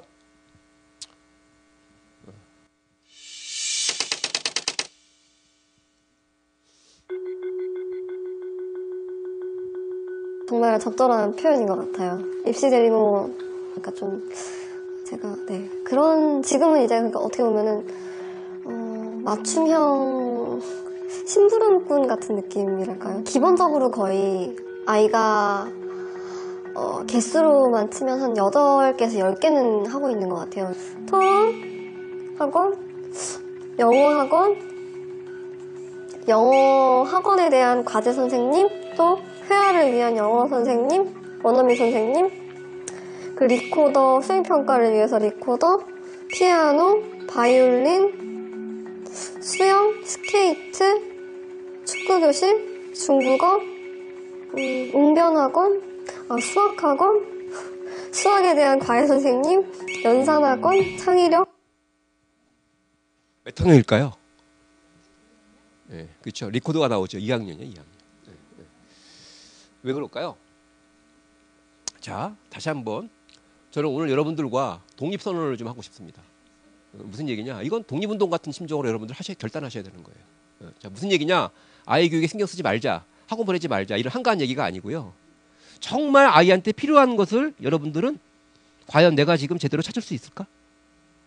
내 몸과 마음이 오염되어 있는데 과연 내가 정말 우리 아이한테 이 소중한 우리 아이 미래를 위해서 정말 필요한 것을 내가 제대로 제공할 수 있을까에 대해서 걱정하셔야 됩니다. 남 따라가면 망한다. 자, 저는 이렇게 봅니다. 제가 스카이캐슬 관련해 제가 사실은 스카이캐슬에 나오는 그 입시 코디 수행이 있죠. 제가 원조 코디예요. 가만히 생각해보면 제가 80년대 고액과외를 했는데 제가 그 역할을 했었던 거거든요. 이 언론과 인터뷰하면서 제 생각을 제가 정리해봤습니다. 과거에 미혼한 고혼한 공교육을 믿고 지지하는 중산층 세력이 존재했죠. 근데 시간이 지날수록 사교육 업체들이 창궐 하면서 상류층 아이들이 전략적으로 관리되기 시작해. 그러면서 조기 교육으로 나이라는 질서를 무너뜨리고 선행학습으로 학년을 무너뜨렸어. 최상위층이 과속을 하면 무한근절을 시작했고 지금 누구도 질서를 지키지 않는 상황이에요. 정말 중요합니다. 이렇게 보시면 돼요. 자, 운전을 하러 도로에 나갔습니다. 차를 몰고. 여러분들 최소한의 사회적 믿음이 필요하죠. 신호등을 지킬 거다. 맞습니까? 속도 제한은 지킬 거다. 그죠? 그래야지만 여러분도 운전할 수 있죠. 근데 지금은 그런 상황이 아니에요. 여러분들 조기 교육 선행학습을 간단하게 생각할지 모르겠지만 이거는 지옥 같은 최악의 교육적 혼란 상황입니다. 나이와 학년 지키셔야 돼요. 네? 그래야지만 정상적인 성장 발달이 가능하고요. 그래야지만 뭘까요? 정상적으로 대학에 갈 수 있습니다. 자. 학부모의 책임. 근데요. 대학 입시에는 실패는 여러 가지 원인이 있는데 당연히 학생의 책임도 있지만 학부모에게 책임이 있대. 잘못된 전략이래. 이런 나쁜 놈들이 우리 사회에 지금 암약하고 있습니다. 암약. 자신의 개인적 이익도 물론 중요하죠. 자본주의 사회에 돈 벌어야죠. 하지만 이런 공공의 질서를 이렇게 무너뜨리면서 부모님의 마음 후벼 파가지고 여러분들한테 지갑 열라는 얘기거든요. 자, 영국의 한 사회학자가요. 한국의 입시 경쟁은 냉전 시대 끝없는 군비 경쟁 같다. 이런 인식이 있습니다. 이런 타자의 관점을 우리는 소중하게 겸손하게 받아들일 필요가 있을 것 같아요. 자, 이 사회학자는요. 영국 학생과 한국 학생의 공부 실태를 비교 분석한 결과 내린 결론이 있습니다. 한국 학생들이 공부에 들이는 시간은 글로테스크하다. 기괴하다라는 표현에 쓸 말이 없다. 네? 여러분들 지금 우리 아이들 학교 끝나면 학원 가고요. 정상적이지 않은 거 아세요? 더 중요한 것은 그렇게 해서 뭐가 남죠? 뭘 배우죠? 정확하게 보셔야 됩니다. 자, 그러면서 이분은 그렇다. 상대가 전함을 만들 것이라는 두려움에 우리도 전함을 만드는 거다. 상대는 우리 전함을 보고 실제로 전함을 만들고 그러면 우리는 추가로 전함을 만들어야 하고 결국 경쟁이 가속화된다. 한국 부모들은 다른 집 아이가 사교육을 더 앞서 나갈지도 모른다. 우리 아이만 뒤처질지 모른다고 생각하면 사교육에 돈과 시간을 투자한다. 이거는 결코 아이 성장 발달에 필요한 역할이 아닙니다. 예? 잘못된 이 사교육 시장의 논리에 자신도 모르게 가담해서 말 그대로 이를 본 다른 부모들도 교육에 투자하고 다들 지지 않으려고 점점 더 많은 자원을 투자해야 한다. 이것이 문제다. 자, 정리해 보겠습니다. 어떤 부모님이 정말 자신이 과거에 불안과 걱정이 많을 때 자신의 모습 물 한번 생각을 해봤고요. 반대로 이제 똑같은 부모가 다른 상황, 안심하고 희망적일 때 한번 볼까요? 불안하고 걱정이 많을 때 주변의 이야기나 정보에 귀를 기울이며 탐색전을 했다. 불안한 부모는 이렇게 되는 거죠. 다른 아이보다 우위를 먼저 선점하는 게 중요하니까 아이의 경쟁 심리를 계속 자극해서 노력했다. 이런 거지. 밥 먹고 있는 모습을 봐도 빨리 밥 먹고 할 일 하지. 그 이게 지금 이게 주정신이 아닌 거예요. 이게 그렇게 된다는 거예요. 그렇게. 호기심이나 질문이 학습이나 진로에 크게 상관이 없다면 나중에. 야, 그거 나중에 좀 그 질문은 나중에 좀 알아보면 안 될까? 그러니까 이게 인간의 자연스러운 욕망, 욕구조차도 뭘까요? 허용이 안 되는 거예요. 네. 아이의 선택을 제한하고 미래에 대한 불안을 투영시켜 부모의 뜻대로 가는 게 최선임을 각인시킨다. 실제로요. 요즘 아이들 얼마나 겁먹었는지 아십니까? 2018 청소년 통계를 보면은요. 드디어 공부보다 뭘까요? 앞으로 먹고 살 걱정을 더 많이 하게 돼 있어요. 청소년 시기가 지금 제가 볼 적에 지나치게 오염돼 있습니다. 그 시절에 맞는 나름대로의 방황과 뭔가 경험 이런 것들이 다 사라져 버렸어요. 각자 도생의 길이 최선임을 알게 하고 협력과 상생보단 자신의 앞날만을 위해 살 수 있도록 가르치는 겁니다. 아이 친구를 골라주고 성적표에 뭘까요? 일일비했다. 이런 부모가 이제 지금은 잘하고 계십니다. 그래서 지금은 뭘까요? 자신의 마음속에 불안 걱정 대신 뭐가 있죠? 안심과 희망이 있어. 지금은 이렇게 하고 있다라고 스스로 얘기합니다. 아이 선택을 존중하며 기다려주고 있다. 여러분들이 기다린다라는 표현을 지금 저는 안 썼으면 좋겠어요. 이렇게 바꾸세요. 준비한다로. 네? 우리 아이는 언제까지 엄마가 기다려야 돼? 자, 이것도요. 프레임 싸움입니다. 잘 보세요. 아이가 자 빨리 정신 차리고요. 열심히 스스로 노력하는 모습이 있어. 그럼 되게 좋은 것처럼 보이죠. 근데 만약에 그 아이가 뭔가 목표를 정해서 열심히 달려가는데 그 목표를 정한 게 부실한 거면 어떻게 되죠? 부실한 거면 네? 이 아이에게 또 결국 나중에 뭘까요?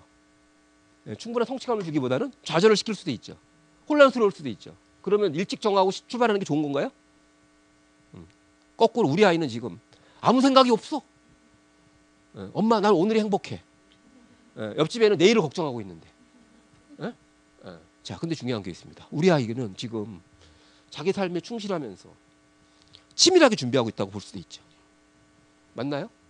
자, 그러면 충분한 시간을 두고 충분히 준비하고 출발하는 게 낫습니까? 아니면 서둘러서 조급하게 출발하는 게 낫습니까? 그죠? 자, 아이의 성적이 그 아이의 미래와 직결된다고 생각하지 않는다. 여러분들도 잘 보세요. 저는 이제 이런 것들을 지금 한번 우리 사회가 다큐멘터리를 만들어 보고 싶은데요. 예전에는 여러분 정말 중요한 게 있습니다. 어떤 마을에 가면은요, 그 마을에 실질적인 리더십이 있어요. 부모 역할 리더십. 존경받는 어른이 있죠. 그분들이 여러분들을 다 도와줬어요. 여러분들이 인류 역사의 최초의 세대입니다. 공동체 지원 없이 어른의 물가, 안내 없이 엄마의 개인기로 아이를 키우는 최초의 세대입니다. 정말 어려운 거 하시는 거예요. 예? 옛날에 아이 10 키우는 게 어려웠을까요? 지금 하나 키우는 게 어려울까요?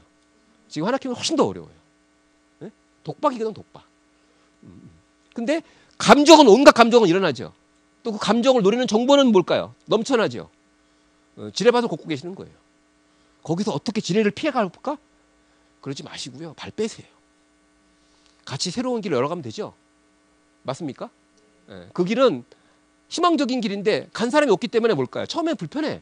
근데요, 내가 가는 길이 길이 되는 거죠. 맞습니까? 같이 가면 뭘까요? 편한 길이 되는 거죠. 조금 힘든 뭐죠? 쉬었다 가면 되죠. 맞습니까? 그 길로 가셔야 돼요. 정말 우리나라 부모들 지금 대한민국이 같이 이 집단 정신 창론으로 가는 그 길 따라가시면 안 돼요.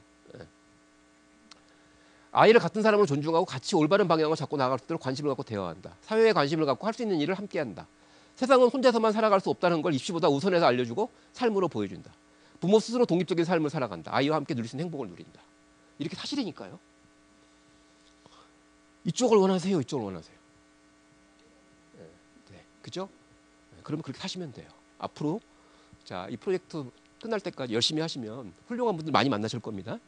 그리고 이제 주로 허순영 관장님하고 많은 작업들을 하실 텐데, 저하고 오래전부터 제주 지역에 정말 좋은 학부모 문화를 만들자.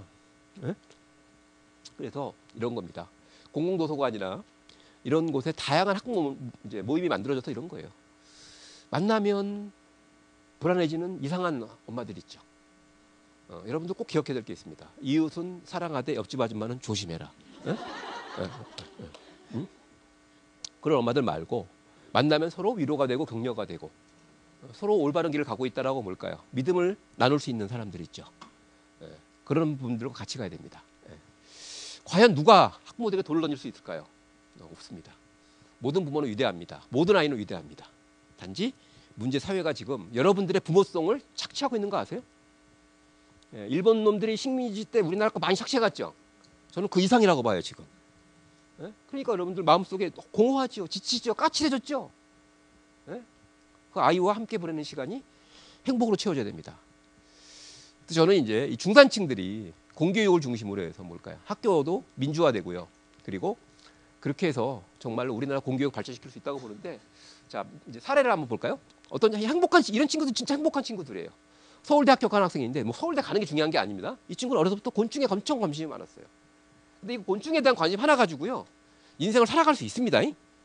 예, 그렇게 해서 계속 그걸 발전시켜 가지고요 결국 대학 진학에도 성공했습니다. 이 친구는 자동차에 대한 거. 자 그러면 중요한 게 있습니다. 이런 사례가요 중요한 게 있어요.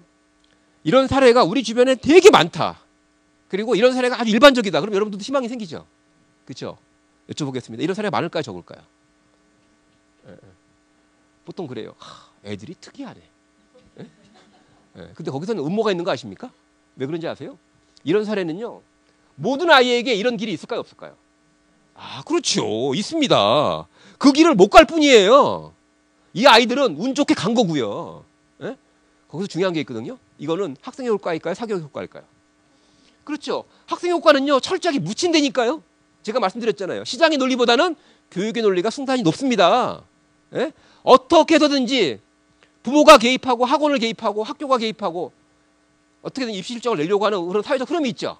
성공 확률이 높을까요? 양심적인 입시, 상식적인 입시가 뭘까요? 제가 볼 때 훨씬 더 성공 확률이 높습니다. 자, 다시 말하지만 아들아, 시험 볼 때 내가 아는 것은 맞고 모르는 것은 틀리도록 해라. 헷갈리는 것을 억지로 맞으려고 애쓰지 말고 그냥 비워두어서 그것도 틀리도록 해라. 수능을 앞둔 친아들입니다. 친아들이에요. 아들에게 친엄마가 하는 말입니다. 너의 나오는 성적에 따라 대학은 저절로 정해질 것이다. 어느 대학인가는 그다지 중요하지 않다. 어느 중학교인가가 그다지 중요하지 않은 것과 같은 이치다. 어느 학교 다니든 어느 직장에 다니든 어디에 있든 그 사람이 어떤 자세와 태도로 사는가가 훨씬 더 중요하다. 어느 대학인지 학벌보다는 그가 얼마나 정직한지, 어떤 인품을 가진 인물인지가 중요하고 그것이 그의 일생과 삶의 질과 행복을 좌우한다. 혹시 성적에 따라 전문대를 가거나 지방대를 가도 좋은 일이다. 결과에 따라 자연스럽게 정하면 된다. 아들아, 너는 그런 사람들의 잠시 빛나는 삶을 부러워하지 마라. 거기에 마음 두지 마라. 그들은 끝이 좋지 않다. 그저 잠시 눈에 보기 좋은 것들로 몸을 잠시 감다가 망해가는 것이다. 그리고 대학을 못 가도 괜찮다. 그러면 군대를 가려. 군대는 인생의 대학이다. 대학은 가되 군대는 안 가는 사람들 부러워하지 말고 대학을 못 가고도 성실하게 선지하게 사는 사람이 훨씬 더 훌륭하다는 걸 잊지 말아라. 이런 근데 이분 현직 교사예요. 예, 근데 아들한테 당당합니다. 자, 여기서 이제 중요한 게 있습니다. 부모의 태도와 IC 의욕 중요한 게 있어요. 제가 질문 던져볼까요? 보통 우리는 이제 이 상황의 압력을 벗어날 수가 없습니다. 놀라운 게 이 상황의 압력 중에서 중요한 게 있거든요. 아, 저게 외부의 압력이야. 이게 자각이 되면 우리는 벗어날 수 있어요. 태풍이 오면 뭘까요? 피하면 되지요. 근데 문제는 내 마음속에 태풍이 일어나는데 내 마음속에서 그게 바로 뭘까? 입시 감정인데 나도 모르게 오염됐는데 이미 그걸 분리가 안 되는 거야 이게. 예, 그 상황의 압력에. 예, 근데 반대로요. 이분은 철저하게 아이의 바람에 기초합니다. 무슨 얘기냐면 차별이 심한 현실에서 어떻게 아이를 믿고 입시를 맡겨. 그건 무책임한 거야. 방치하는 거지. 힘이 들어도 아이를 위해 최선을 다해야 돼. 라는 논리를 발전시키죠. 예, 근데 사실 그 출발은 뭘까요? 아이일까요? 자기 마음속에 교묘하게 빠져든 시장 논리일까요? 네. 이걸 그러니까 좀 솔직해지면 되거든. 아, 내가 그동안 꼭두각시였어. 나의 부모 역할은 잘못된 거였어. 어떻게 보면 조금은 과감하게 인정하고 발 빼면 되는데 또 쉽지는 않습니다. 자, 근데요. 차별을 뚫고 살아가려면 실패에도 좌절하지 않아야지. 부모 욕망을 악용하는 자들에게 노란하지 않으려면 뭘까요? 나를 믿고 아이를 끝까지 믿는 수밖에 없죠. 자, 중요한 게 있습니다. 이런 자기 합리화와 이 상황은 아무리 어려워도 우리 아이 난 믿어. 잘 될 거야. 믿음은요. 이런 겁니다. 믿음의 반대말이 뭔지 아세요? 거래예요. 계산입니다. 네? 나는 널 믿고 싶어. 나도 너한테 믿음을 주고 싶으니까 믿음의 증거를 줘. 내가 이성적으로 널 믿을 수 있겠니? 이거는 뭘까요? 부모의 믿음이 아니죠. 장사꾼들이라는 거래죠. 맞습니까? 가능성이 충분해. 그거는 뭘까요? 계산입니다. 계산. 예. 아무리 상황이 어려워도 부모는 아이에 대한 믿음이 그래야 되거든요. 예. 진정한 믿음이어야죠. 예. 자, 그때 중요한 게 있습니다. 이렇게 자기 합리화를 하면서 아이를 위해 최선을 다한다. 이런 경우와 아이를 믿고요. 그래, 야 모르는 건 찍어. 안 돼. 지금 정확하게 찍는 방법을 학원을 보내는 거. 비워둬. 네. 근데 중요한 게 저는 물어보고 싶은 거예요. 어떤 경우에 입시 성공 확률이 높을까요? 네? 저는 이쪽이 훨씬 높다고 생각하는데 여러분들 생각은 어떠십니까? 네? 부러워할 걸 부러워해야 되고요. 될 걸 해야 되거든요. 네. 억지 부리면 안 되는 거죠. 자, 여기까지 가보겠습니다. 제가 예전에 한국일보에 학부모 대변인 박지원이 간다라는 코너를 연재한 적이 있는데 이 얼굴은 제 얼굴입니다. 예. 근데 제가 되게 고마웠어요. 이 친구가 입시에 대한 정보가 워낙 왜곡돼 갖고 진실을 알려주려고 제가 고등학교 3학년 입시준비생 인터뷰를 했습니다. 예, 시골에 있는 일반 고등학교 학생인데 이 친구 얘기가 정말 인상적이었어요. 제 꿈을 위해 하고 싶은 공부를 하니까 재미있고 고3이지만 학교 생활이 즐겁고 직접 참여하는 활동이 많아서 어느 정도 스트레스는 받지만 대학 가서 해야 하는 협동학습이나 프로젝트 수업을 미리 준비하는 의미도 있는 것 같아 열심히 했습니다. 그냥 수능 점수를 올리기 위해 공부했으면 진짜 대학 들어갈 때까지만 필요하지 그 이후에는 도움이 될까 고민했을 것 같아요. 지금처럼 열정이 생기지도 않고 수업 시간에 잠을 자기도 했을 것 같아요. 잠을 자는 아이들. 우리 사회는 그들에게 책임을 돌리죠. 하지만 그 아이들은 이런 겁니다. 나 지금 쓸데없는 거 배우고 있어. 나 거기에 관심 갖는 것보다 쓸데없는 거 공부하는 것보다 자는 게 나아. 중요한 신호를 보내주고 있는 거죠. 자, 근데 이 친구는 정말로 근데요 이런 친구가 있습니다. 이거는 제가 작년 대입 공론화 때 참여하면서 여러 가지 얘기들이 떠돌았는데 그 중에 한 똑같은 학생인데 이렇게 얘기하는 친구가 있고요. 다른 학생 얘기를 들어보겠습니다. 스펙 쌓는다고 하고 싶지도 않은 과제 연구와 자유탐구 나가서 실험한다고 고등학교 3학년 1학기 내신이 끝났을 때 학생들은 자기소개서에 무엇을 적을지를 모릅니다. 그냥 내신 잘 따라오고 아둥바둥 살아온 것밖에 없는데 그래서 저희는 학교생활 기록부를 처음부터 끝까지 자세히 읽어보고 있지도 않은 역경을 창조해내고 그걸 극복했다며 대학에 자신들을 어필하죠. 사실 자유탐구에서 아무것도 안 하고 인원수 맞춘다고 끼어서 어쩌다 보니까 상탄 인간이 자신은 빈둥빈둥 노는 조언들을 이끌고 실험에서 기적적으로 상을 타서 감동받았다고 하면 그게 사실인지 누가 압니까? 이렇게 얘기하는 친구도 있어요. 안타깝습니다. 정직한 친구죠. 이 친구는 지나치게 오염됐어요. 여러분들은 어떤 아이의 미래를 밝다고 생각하십니까? 자, 학종을 준비하고 마무리하는 아이를 보면서 학종의 진면목을 확인하게 되었습니다. 한순간도 성실성을 놓치지 않고 끝까지 완주해야 한다는 것은 얼마나 외롭고 고단하지만 위대한지요. 순간순간 포기하고 놓아버릴 위기를 딛고 추스리고 또 추스리면서 끝까지 완주한다는 것만으로도 더할 나위 없이 훌륭한 것이라는 생각이 듭니다. 또한 자신의 지난 학교 생활을 돌아보며 사소한 것 하나하나 의미 부여를 하는 자소서 작업을 통해 자신을 반성하고 자신이 앞으로 어떤 삶을 살고 싶은지 생각하게 되는 모습을 지켜보았습니다. 결과와 관계없이 학종 훌륭합니다. 한 부모님의 얘기입니다. 다시 앞으로 가보겠습니다. 오늘 저녁 시간 즐겁게 우리 가족들과 함께 즐겁죠? 준비도 즐겁죠? 그렇게 입시를 준비하는 겁니다. 그렇게 해서 정말로 진정으로 스펙이라는 거짓말이 아니라 행복한 삶을 살았구나. 진지한 삶을 살았구나. 많이 성장했구나. 제가 인터뷰했던 서울대학교 전 입학부원장 권호연 교수는 이런 얘기를 해요. 자기가 만약에 저한테 선발권을 최종적으로 행사할 수 있는 권한이 있다면 자기는 하나만 딱 물어보겠대. 학생에게. 너 진짜 행복했니? 네. 그럼 자기는 무조건 뽑는다는 거예요. 이게요. 엄청난 배경을 갖고 있는 얘기입니다. 그런 아이가 대학 생활을 훨씬 더 잘한다는 거예요. 자, 되게 재밌는 게 결과와 관계없이 학종 훌륭합니다. 유학생도 똑같은 말을 하더라고요. 자기는 대학에 떨어져도 이 친구도 포항공대 몇 군데를 넣습니다. 결국 이제 대구과학기술원을 합격했는데요. 지방에도 쉽지 않죠. 근데 이런 아이들은 거의 100%예요. 100%. 근데 똑같은 얘기를 해요. 저 대학 떨어져도 별 후회 없어요. 왜? 나 배운 거 있거든요. 나 학창 시절 재밌었거든요. 다시 하면 되죠. 여러분들 이게 난 겁니다. 이게 훨씬 더 희망적이지 않을까요? 늦더라도 뭘까요? 자기 속도대로 가서 부족하면 조금 더 가면 되죠. 근데 어떻게 해서라도 남보다 한 발 앞서가려고. 그렇게 무리할 이유가 있을까요? 자, 근데 이제 아이 둘을 졸업시키면서 깨달았다. 수시는 선생님들을 위한 제도라는 것을. 엄청나게 열심히 공부했는데도 대학 가지 못했다는 것. 선생님들은 신났겠지. 애들이 자기들 말을 열심히 듣고 따라가니까. 그럼 애들은 뭐가 되나? 3년간 진짜 잠도 못 자가면서 열심히 공부한 대가를 얻을 수 있는가 말이다. 대학은 논광과 실력을 구분할 줄 모르는데.